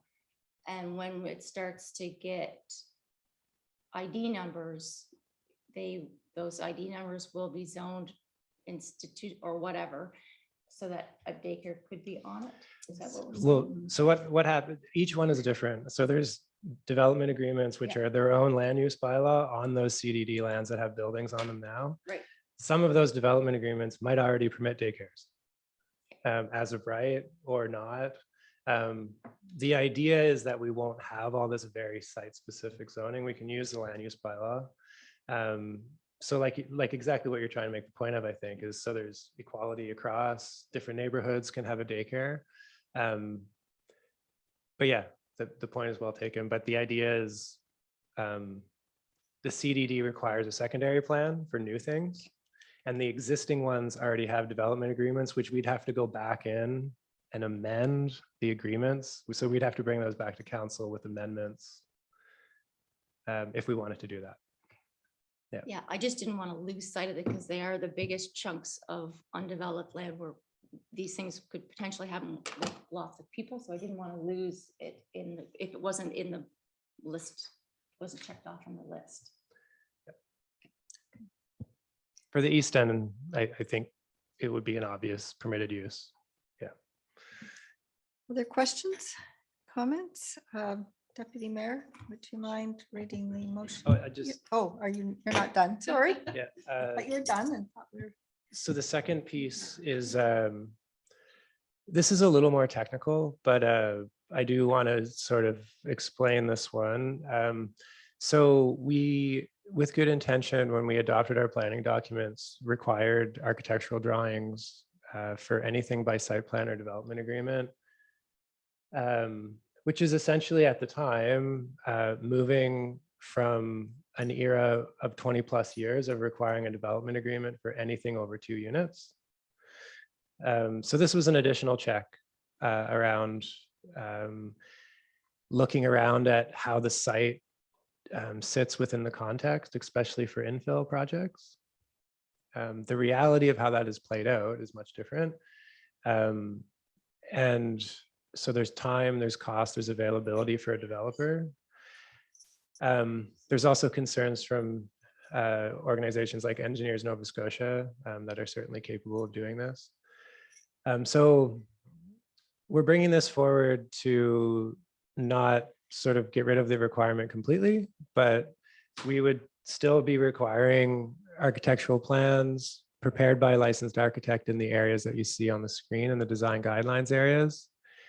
In other areas, I'm just going to skip to the end here. We would simply be saying that a licensed professional, and that could be a draftsperson, an engineer. There's a number of different professionals. Sometimes they work together in tandem to prepare drawings that meet our requirements. So it's a fairly small change, but I've had already multiple issues with this, and I think this would sort of ease a bit of congestion. So yeah, just to touch on the process, maybe new to some folks around amending the text in the land use bylaw. I think we should be open to doing this as issues arise rather than doing a large sort of trying to review everything at once. But this went to the Planning Advisory Committee. We're here. We'll go and do a first reading. There will be a bit of a substantial mailing to advertise a public hearing for this because it does impact a number of properties. And then there'd be a decision by council after the public hearing. So yeah, that's the conclusion. Thank you. Councillor McKay. I have a question on the architectural drawings for a second. So in the controlled zone that you had the pink and the blue, pink and green. So we have pretty distinct guidelines for that have to be in keeping with the thing that's already there, like our heritage. So those would be things that need really, I'll say, more specific requirements, where if you were building up by me, there's no real requirement to hit as a historic. So people will just submit their drawings. So when they submit them and they're done by an engineer or an architect, you just go through your site plan checklist and go, yes, they're there? Do we double check to say that they meet any kind of, Yeah, there's a, like, what's? I'm not there's, sure there's the a, process. so each zone would have different built form requirements. So how far can the building be away from the property lines? How tall can it be? So they'd have to meet all of those basic, what I would call built form requirements. Alex gets involved. And so they would also prepare a set of drawings around where water's landing on the site. Depending on the scale of the project, in your neighborhood, it would be actually pretty straightforward for a single family home. Once you get into multi-unit, we also have, and we've kept this requirement, a landscape plan prepared by a landscape architect. And so we would review all of that against many different aspects of the land use bylaw. There's parking requirements as well. But from just what we're talking about here, it wouldn't really change our review, but we have been making sure that there's a stamp by a licensed architect. And, you know, there's a gap in the theory to practice of that, where we thought that would produce higher quality, sort of context sensitive design. So a building that is placed within a bunch of other existing buildings, and the architect would thoughtfully sort of think through how that was going to happen. That hasn't been the case, right? So we have projects that are coming in that are essentially out of a building catalog. An architect will stamp those drawings and off they go. There's really nothing we can do about that. And so we're adding sometimes $10,000, $15,000 or more of cost to engage an architect to do something, or halting projects completely. So we're focusing what I think is the intent around, as you say, it's not just heritage, but it's these principles that we agreed to that are important in our design guidelines areas. Along Main Street has been the focus. I have multiple applications right now that we're working with the design review committee on. I think council staff really benefit from that group, but I think council obviously really benefits from that advice as well. But really the focus is on Main Street in and around the core area. It has moved away from being as prescriptive on the heritage aspects. You know, we don't say you must have 6-inch corner boards and wooden windows and different things, but yeah, the review and the peer review by the architects and the landscape folks and the heritage folks that we have on our design review committee is really helpful. So that will continue. It's outside of those areas. I think I'm still missing. I'm missing something too. And I can't quite put my finger on what I'm missing. So the change in this says that they will be prepared by a licensed architect for application in a design guidelines or a licensed professional. So in this area that you're seeing, yeah, we'll still have the same requirement. Okay. We were applying that requirement everywhere when there was a site plan or development agreement. Okay. We're basically saying you can have someone else, another professional or someone that can draw plans, do that for you. Mhm. Our process really remains the same on the back end as far as we are going through the reviews, because they don't have to go to the design review committee anyway. Right. Outside of there. So we're just saying you don't have to get an architect engaged with your project. You can get another professional. Mhm. And that's really the only change. Yeah. So, but I think I'm confused, because then, but you just said that we were getting plans where you thought they would be plans stamped and you would take that person's word as a professional. So architect stamps it, that's what you get. And then you're coming to realize that the plans that were submitted and stamped by an architect actually aren't fulfilling what you want them to. So by taking this out, aren't we in fact doing what the opposite? Like I'm confused. I don't, they're still meeting all of the built form requirements. They're doing all of the things that our land use bylaw regulates. I think when we were having the discussion on this, when we were making the planning documents,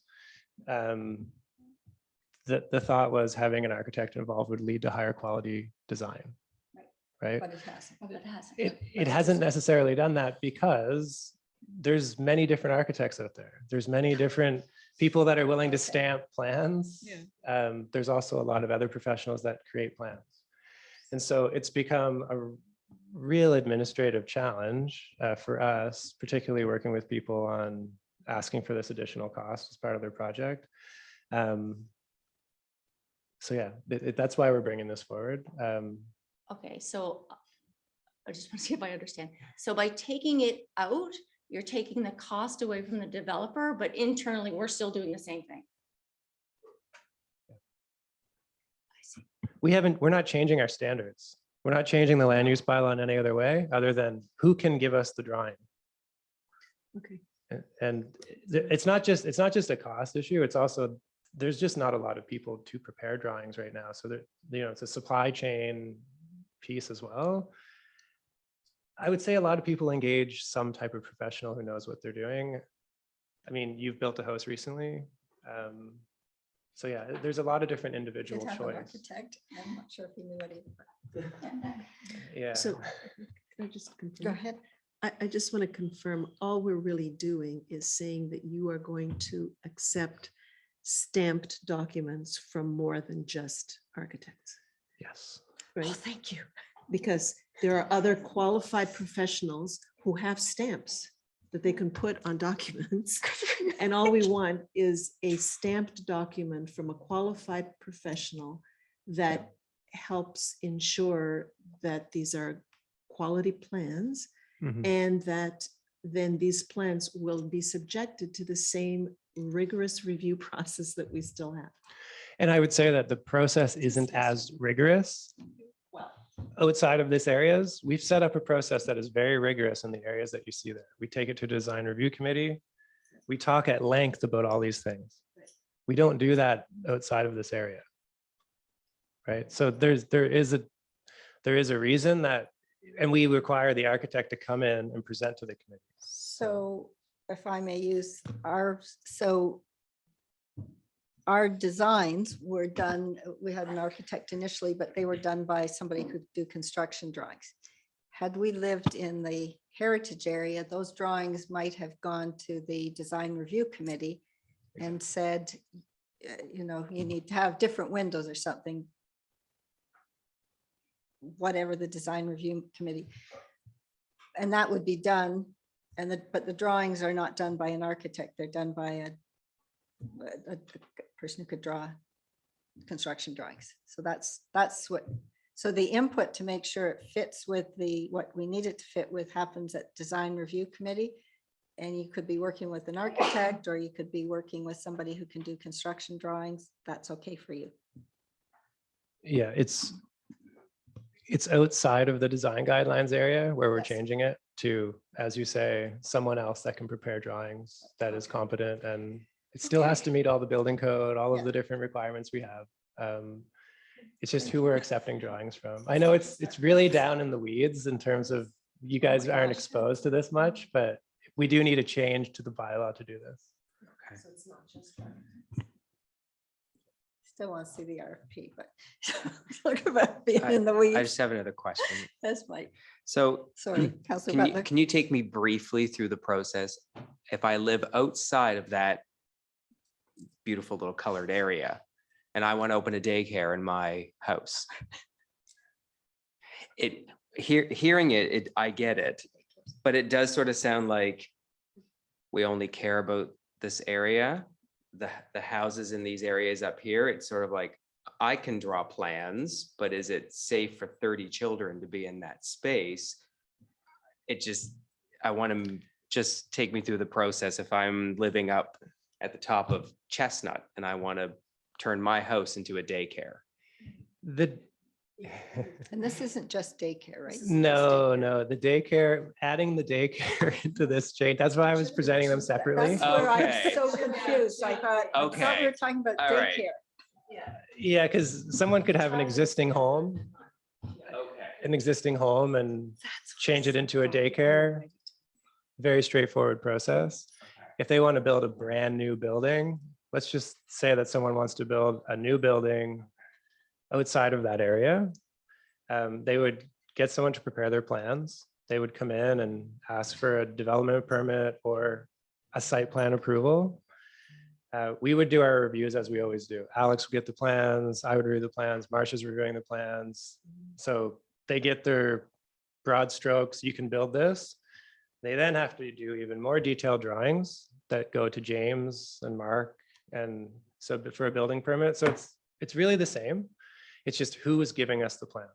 We've required a certain stamp. We're now requiring, or exactly. Yeah. I did sort of marry the two discussions. Yes, I was totally confused too. Right, where was daycares? So can I? Oh, just one. Councillor Ingham. Yeah, so reading the highlighted yellow part there, when I read it, prepared by a licensed architect for applications and design guidelines area, or a licensed professional in other areas, such as. Do we need to indicate what that is, or you're just going to leave that? It's we're proposing to leave it. There's a lot of different people that are particularly single family homes and smaller projects. There's a lot of draftspersons, So too much types of list. engineers, builders. There's a lot of people that are preparing plans. So yeah. But licensed is throwing me off, I guess, if it's licensed. Other people can prepare plans, but they may not be licensed. I don't know. Anyway, I'm not going to get into I won't get into the nitty gritty, but pardon? Yeah, it says license. I think I understand. Yeah, I can take a closer look at that. But you said license, so it's Yeah. like, and you just indicated it could be just somebody doing it because they know how to do this, or they think they know how to do it. So They need a stamp. they need to have a stamp. Is that what you're Yes. saying? Yeah, and if they're not We could, licensed, you they can don't make get up a stamp at Staples. Okay. Deputy Mayor, would you like to read this I would motion? like to read this motion.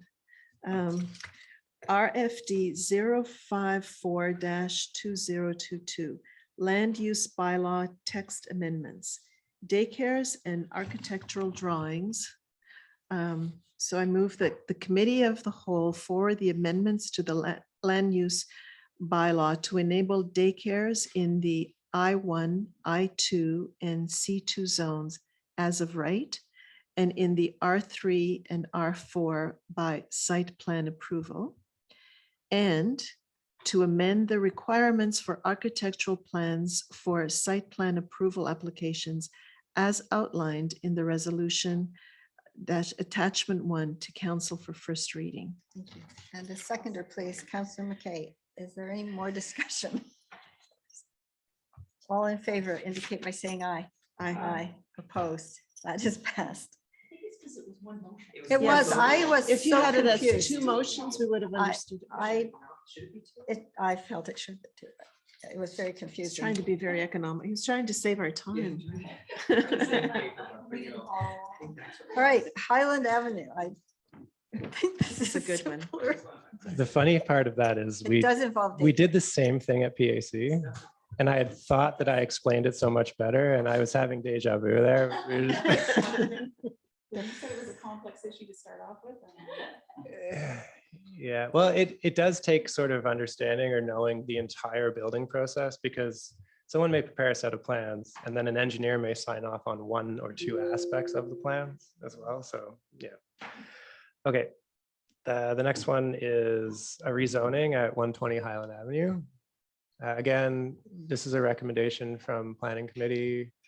The reports have been prepared in the package, so I'll go relatively quickly through this just to give everyone an idea of what we're talking about.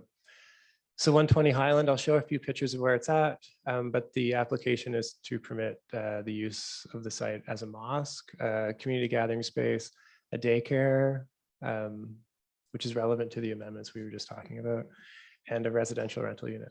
So 120 Highland, you can see it's just north of the 101. It backs onto Basin View, Acadia Properties, and right now it's zoned R3, so that's medium density residential. Doesn't permit a mosque, a church, a gathering place of that nature. So a rezoning is required. This is the zoning context. You can see the high density behind, the institutional parcel that Acadia owns, the rest of the R3 areas. This is the site currently. I believe everyone would be familiar with this going up that way. It is Yeah. pretty nondescript. You may not have noticed it, but Yeah.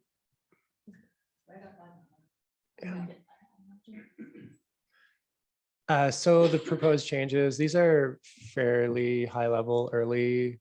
There's still some investigation that would be needed. So I just need to say that before I tell you what they're thinking.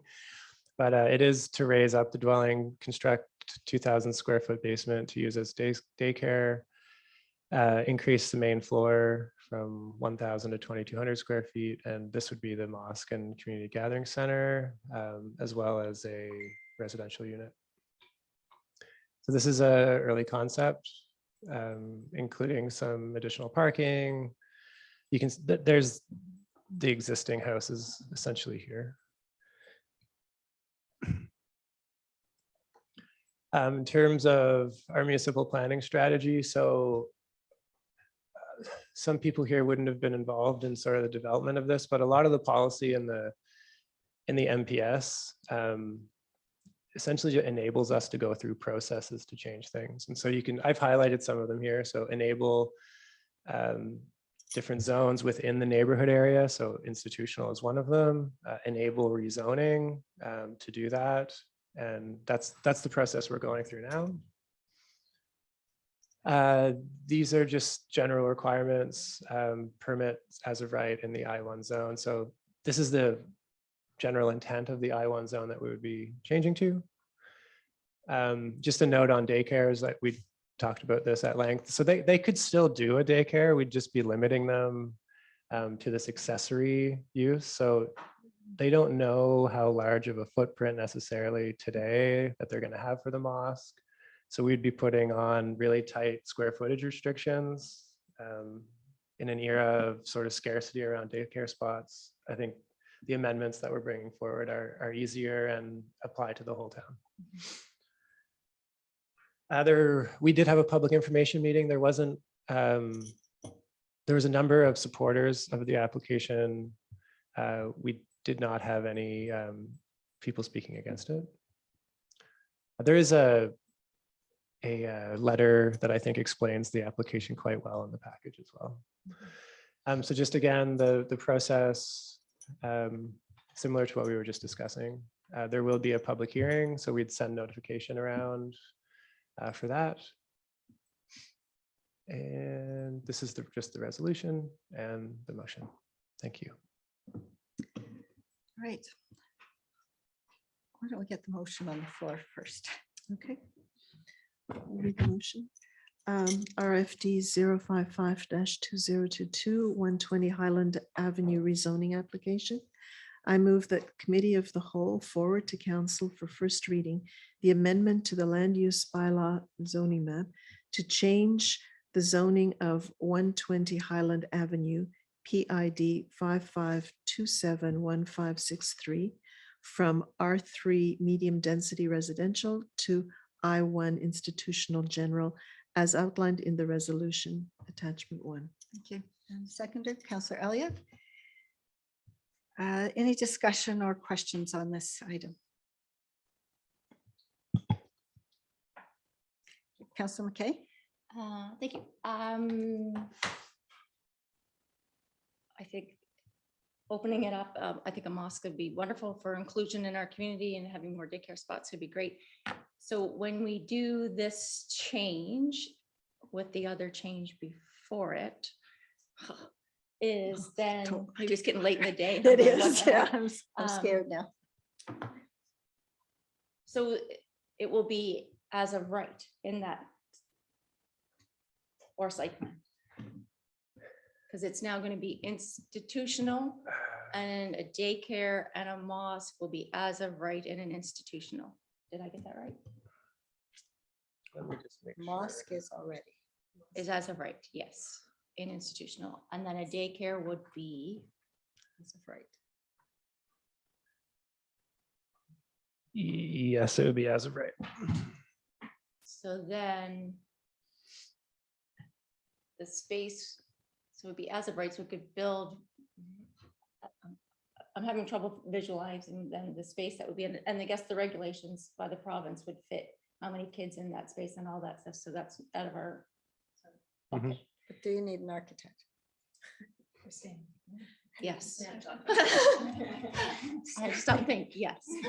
Okay, so what comes next is just a site plan will go, no.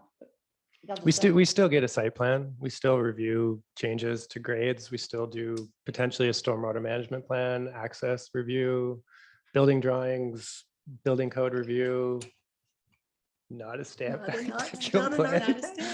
But This is gonna be a there's test still on a the set of final drawings that are exam. prepared and reviewed, even in an as of right situation. Okay. Yeah. Because as of right just sounds like, oh, you can just build whatever you like, but No. understanding that As the of right, process has to under go. the guidelines Oh, given, that, whatever. architect or no. Perfect. Happy to vote. Is there any other questions or comments? Okay, all in favor of the motion as read, please indicate by saying aye. Aye. Opposed? That is passed. Thank you. I don't know if it's the hour, which is now almost 1:40. Aaron is laughing at us, I'm sure. Okay. We are. Okay, committee reports external. We're getting close. We will have a break before we go into special council. Actually, no, we have an in-camera. Councillor Butler, you probably didn't write this report, but I don't know if you have any questions or things to add on Kings Point to Point? I do not. Okay. I do not. Wolfville Business Development Corporation, Deputy Mayor. I don't have anything more to add to the report, but I just would like to highlight the fact that some of the murals, one has been completed, the second one's painted, started yesterday, and some of the sidewalk signage is already done. So I really wanted to congratulate the WBDC on managing to get the ACOA grant that is paying for those murals. So I think it's very important that we let people know that the murals are being covered, the cost, by an ACOA grant, and that Tammy and others at WBDC worked very hard to get this grant. So I want to congratulate them for doing that and encourage you to go down and see these murals if you haven't. They are I saw the drawings when they were little miniature things and I wasn't quite sure what to think, but now that I see how the colors and they're lovely. So it's worth going down and having a look. Okay, thank you. Councillor Ingham, Diversity Kings, anything else you'd like to add? No, just that they're in the process of hiring 2 diversity specialists. They have not been hired yet, as far as my knowledge. So they're in the process of that right now. Because Kanisha has left, so that's why too. So a replacement and an Yeah, and replacement, and they'd already had budgeted for an extra one too. So 2 in total now instead of 1. And I have nothing else to add on the IMSA board meeting, other than we will, I think tomorrow morning, we have a Zoom meeting to do a more fulsome review of the report that will come back to this committee shortly from that committee. That's all I can say at this point. And we have 2 requests for agenda items. The dog park, I guess I wish Aaron was here. Aaron, you can come in if I get this wrong, but I understand I had asked the CAO how to deal with these items. Sometimes we deal with them, I guess they are supposed to be dealt with by council deciding whether they want to deal with them and then putting them off to a future report back from staff, although sometimes some of them are small and have an urgency, a letter that maybe we direct to be written. So I'm going to ask the CAO to guide us if we take a misstep here. But the first one, Councillor McKay, do you want to go briefly over the dog park and what you would like to happen, whether you think that's something that comes back to council or if there's another place for it, like the parks plan, for example? Thank you, Mayor. Yeah, that's why I took 3 boxes, because I was, I guess there were maybe 2 things that we could actually do. So as a one of you could council could say they wanted to deal with this as that, although that's not my recommendation as from a request perspective. I just didn't want, we've had a number of those letters.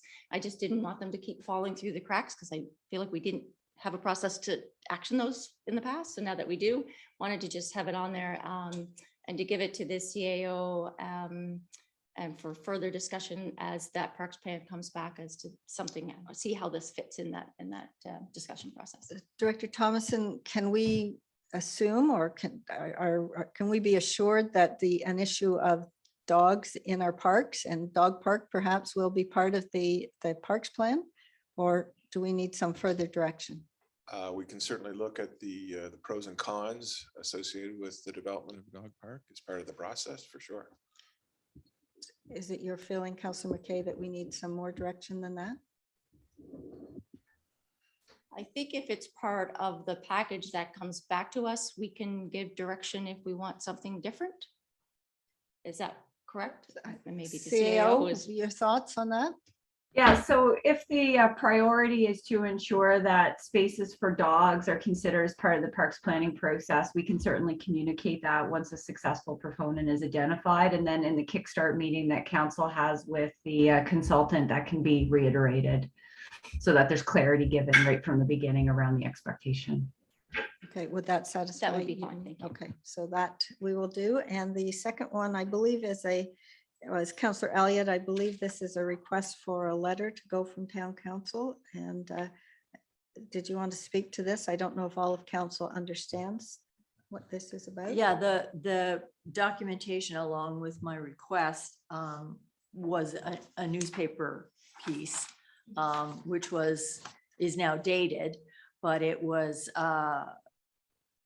current at the time that both Municipality of Kings and Municipality of Annapolis both supported a ban on glyphosate.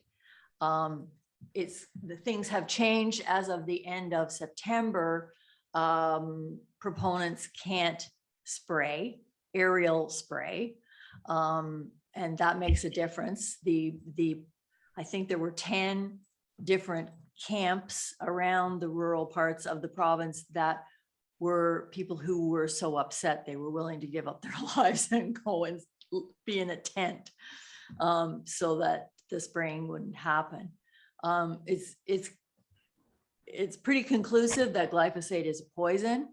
It wouldn't be so bad if they did it the old-fashioned way and paid humans to do personal spraying with, individual canisters, but to do it from the air is detrimental to human health and definitely to animal health for those creatures that live in those woods. So I just thought because our neighboring municipalities were willing to go there, I thought it would be worth at least talking about. So do you want us to talk about it? In other words, put it on a future agenda, or did you want a letter of support, which would? It's a non-issue this year, but it can happen again and again unless it's banned. Your mic is not on. Sorry. Unless it's banned, it can continue to happen on an annual basis every summer. So what would be your preference, that we ask that we bring this back to a future committee of the whole? well, only if there's a willingness around the table. Yes. I first wanted to get what you thought would come out of this. I thought a letter of support for Kings County would make sense because it's their forests that are impacted. And we can do that if all of council wanted to support King's Council, or maybe council wants something more involved. So what is your preference, council? I just have a question then. So I think I would need more information because my understanding of this topic was aerial spray for forestry would not be as bad. But I believe a lot of our fruit farmers use it. I'm not sure if they aerial spray it or person spray it, but I would need some information because those fruit farmers live right adjacent to us. So I'm not, my understanding is that was factual. So from a fruit farmer that told me that. So I don't want to inhibit their livelihood if that's what it says. So I think I don't have enough understanding at this moment in time to write a letter of. It's applied differently, shall we say. from a helicopter as opposed to a machine on the ground. It's very different. But I can remember back in the 90s, people coming to this council because there was spraying going on where there's now the Stonegate subdivision. There was apple orchard there and people on Hillcrest were very upset. So it's not a new issue. What I'm finding challenging, I'm very conscious of our staff's time and not particularly eager to ask our staff to bring back a report. I understand Councillor McKay's concerns. I share those in terms of I don't know enough. So is there something we can do that would satisfy all of us without putting extra pressure on our staff time, which we've already discussed is at a premium right now? That's good. Has the County of Kings written a letter of any support or not? And what does that look like? And if it was of acceptance to us, perhaps we could mirror it and say, that's it. Like maybe that could be brought back and that's the only thing needed. I don't know, but I just throw it out there as a. All I know is that the county wrote supporting a ban on aerial spraying of glyphosate to the province. Okay, would you be able to get that letter? I can do the research, sure. Are we acceptable to that? And then bring it back to either the Next cow. Yeah, You would? because there's no rush Right. at this point. If you would be willing to do that, much appreciated. If that's, is that amenable to everybody? Council? Okay, thank you. All right, that ends, oh, no, it doesn't. Well, it may. Do we have anybody else for public input? I don't see anyone in the audience. Is there anybody in the wings? No. Okay. We are just so council and anybody who's still watching us knows, we are going to adjourn committee of the whole and go in camera on a contractual issue. We will then come out of in camera. We will adjourn the committee of the whole. We will have a short break, very short, 10 minutes, and then we are going to come back to a special council meeting, and that special council meeting should not be as long as our committee of the whole meeting has been. So could I have a motion to go in camera, please? Councillor Butler, moved, Councillor McKay seconded. All in favor indicate by saying aye. Aye. Opposed? We are in camera. Thank you, staff. Some of you may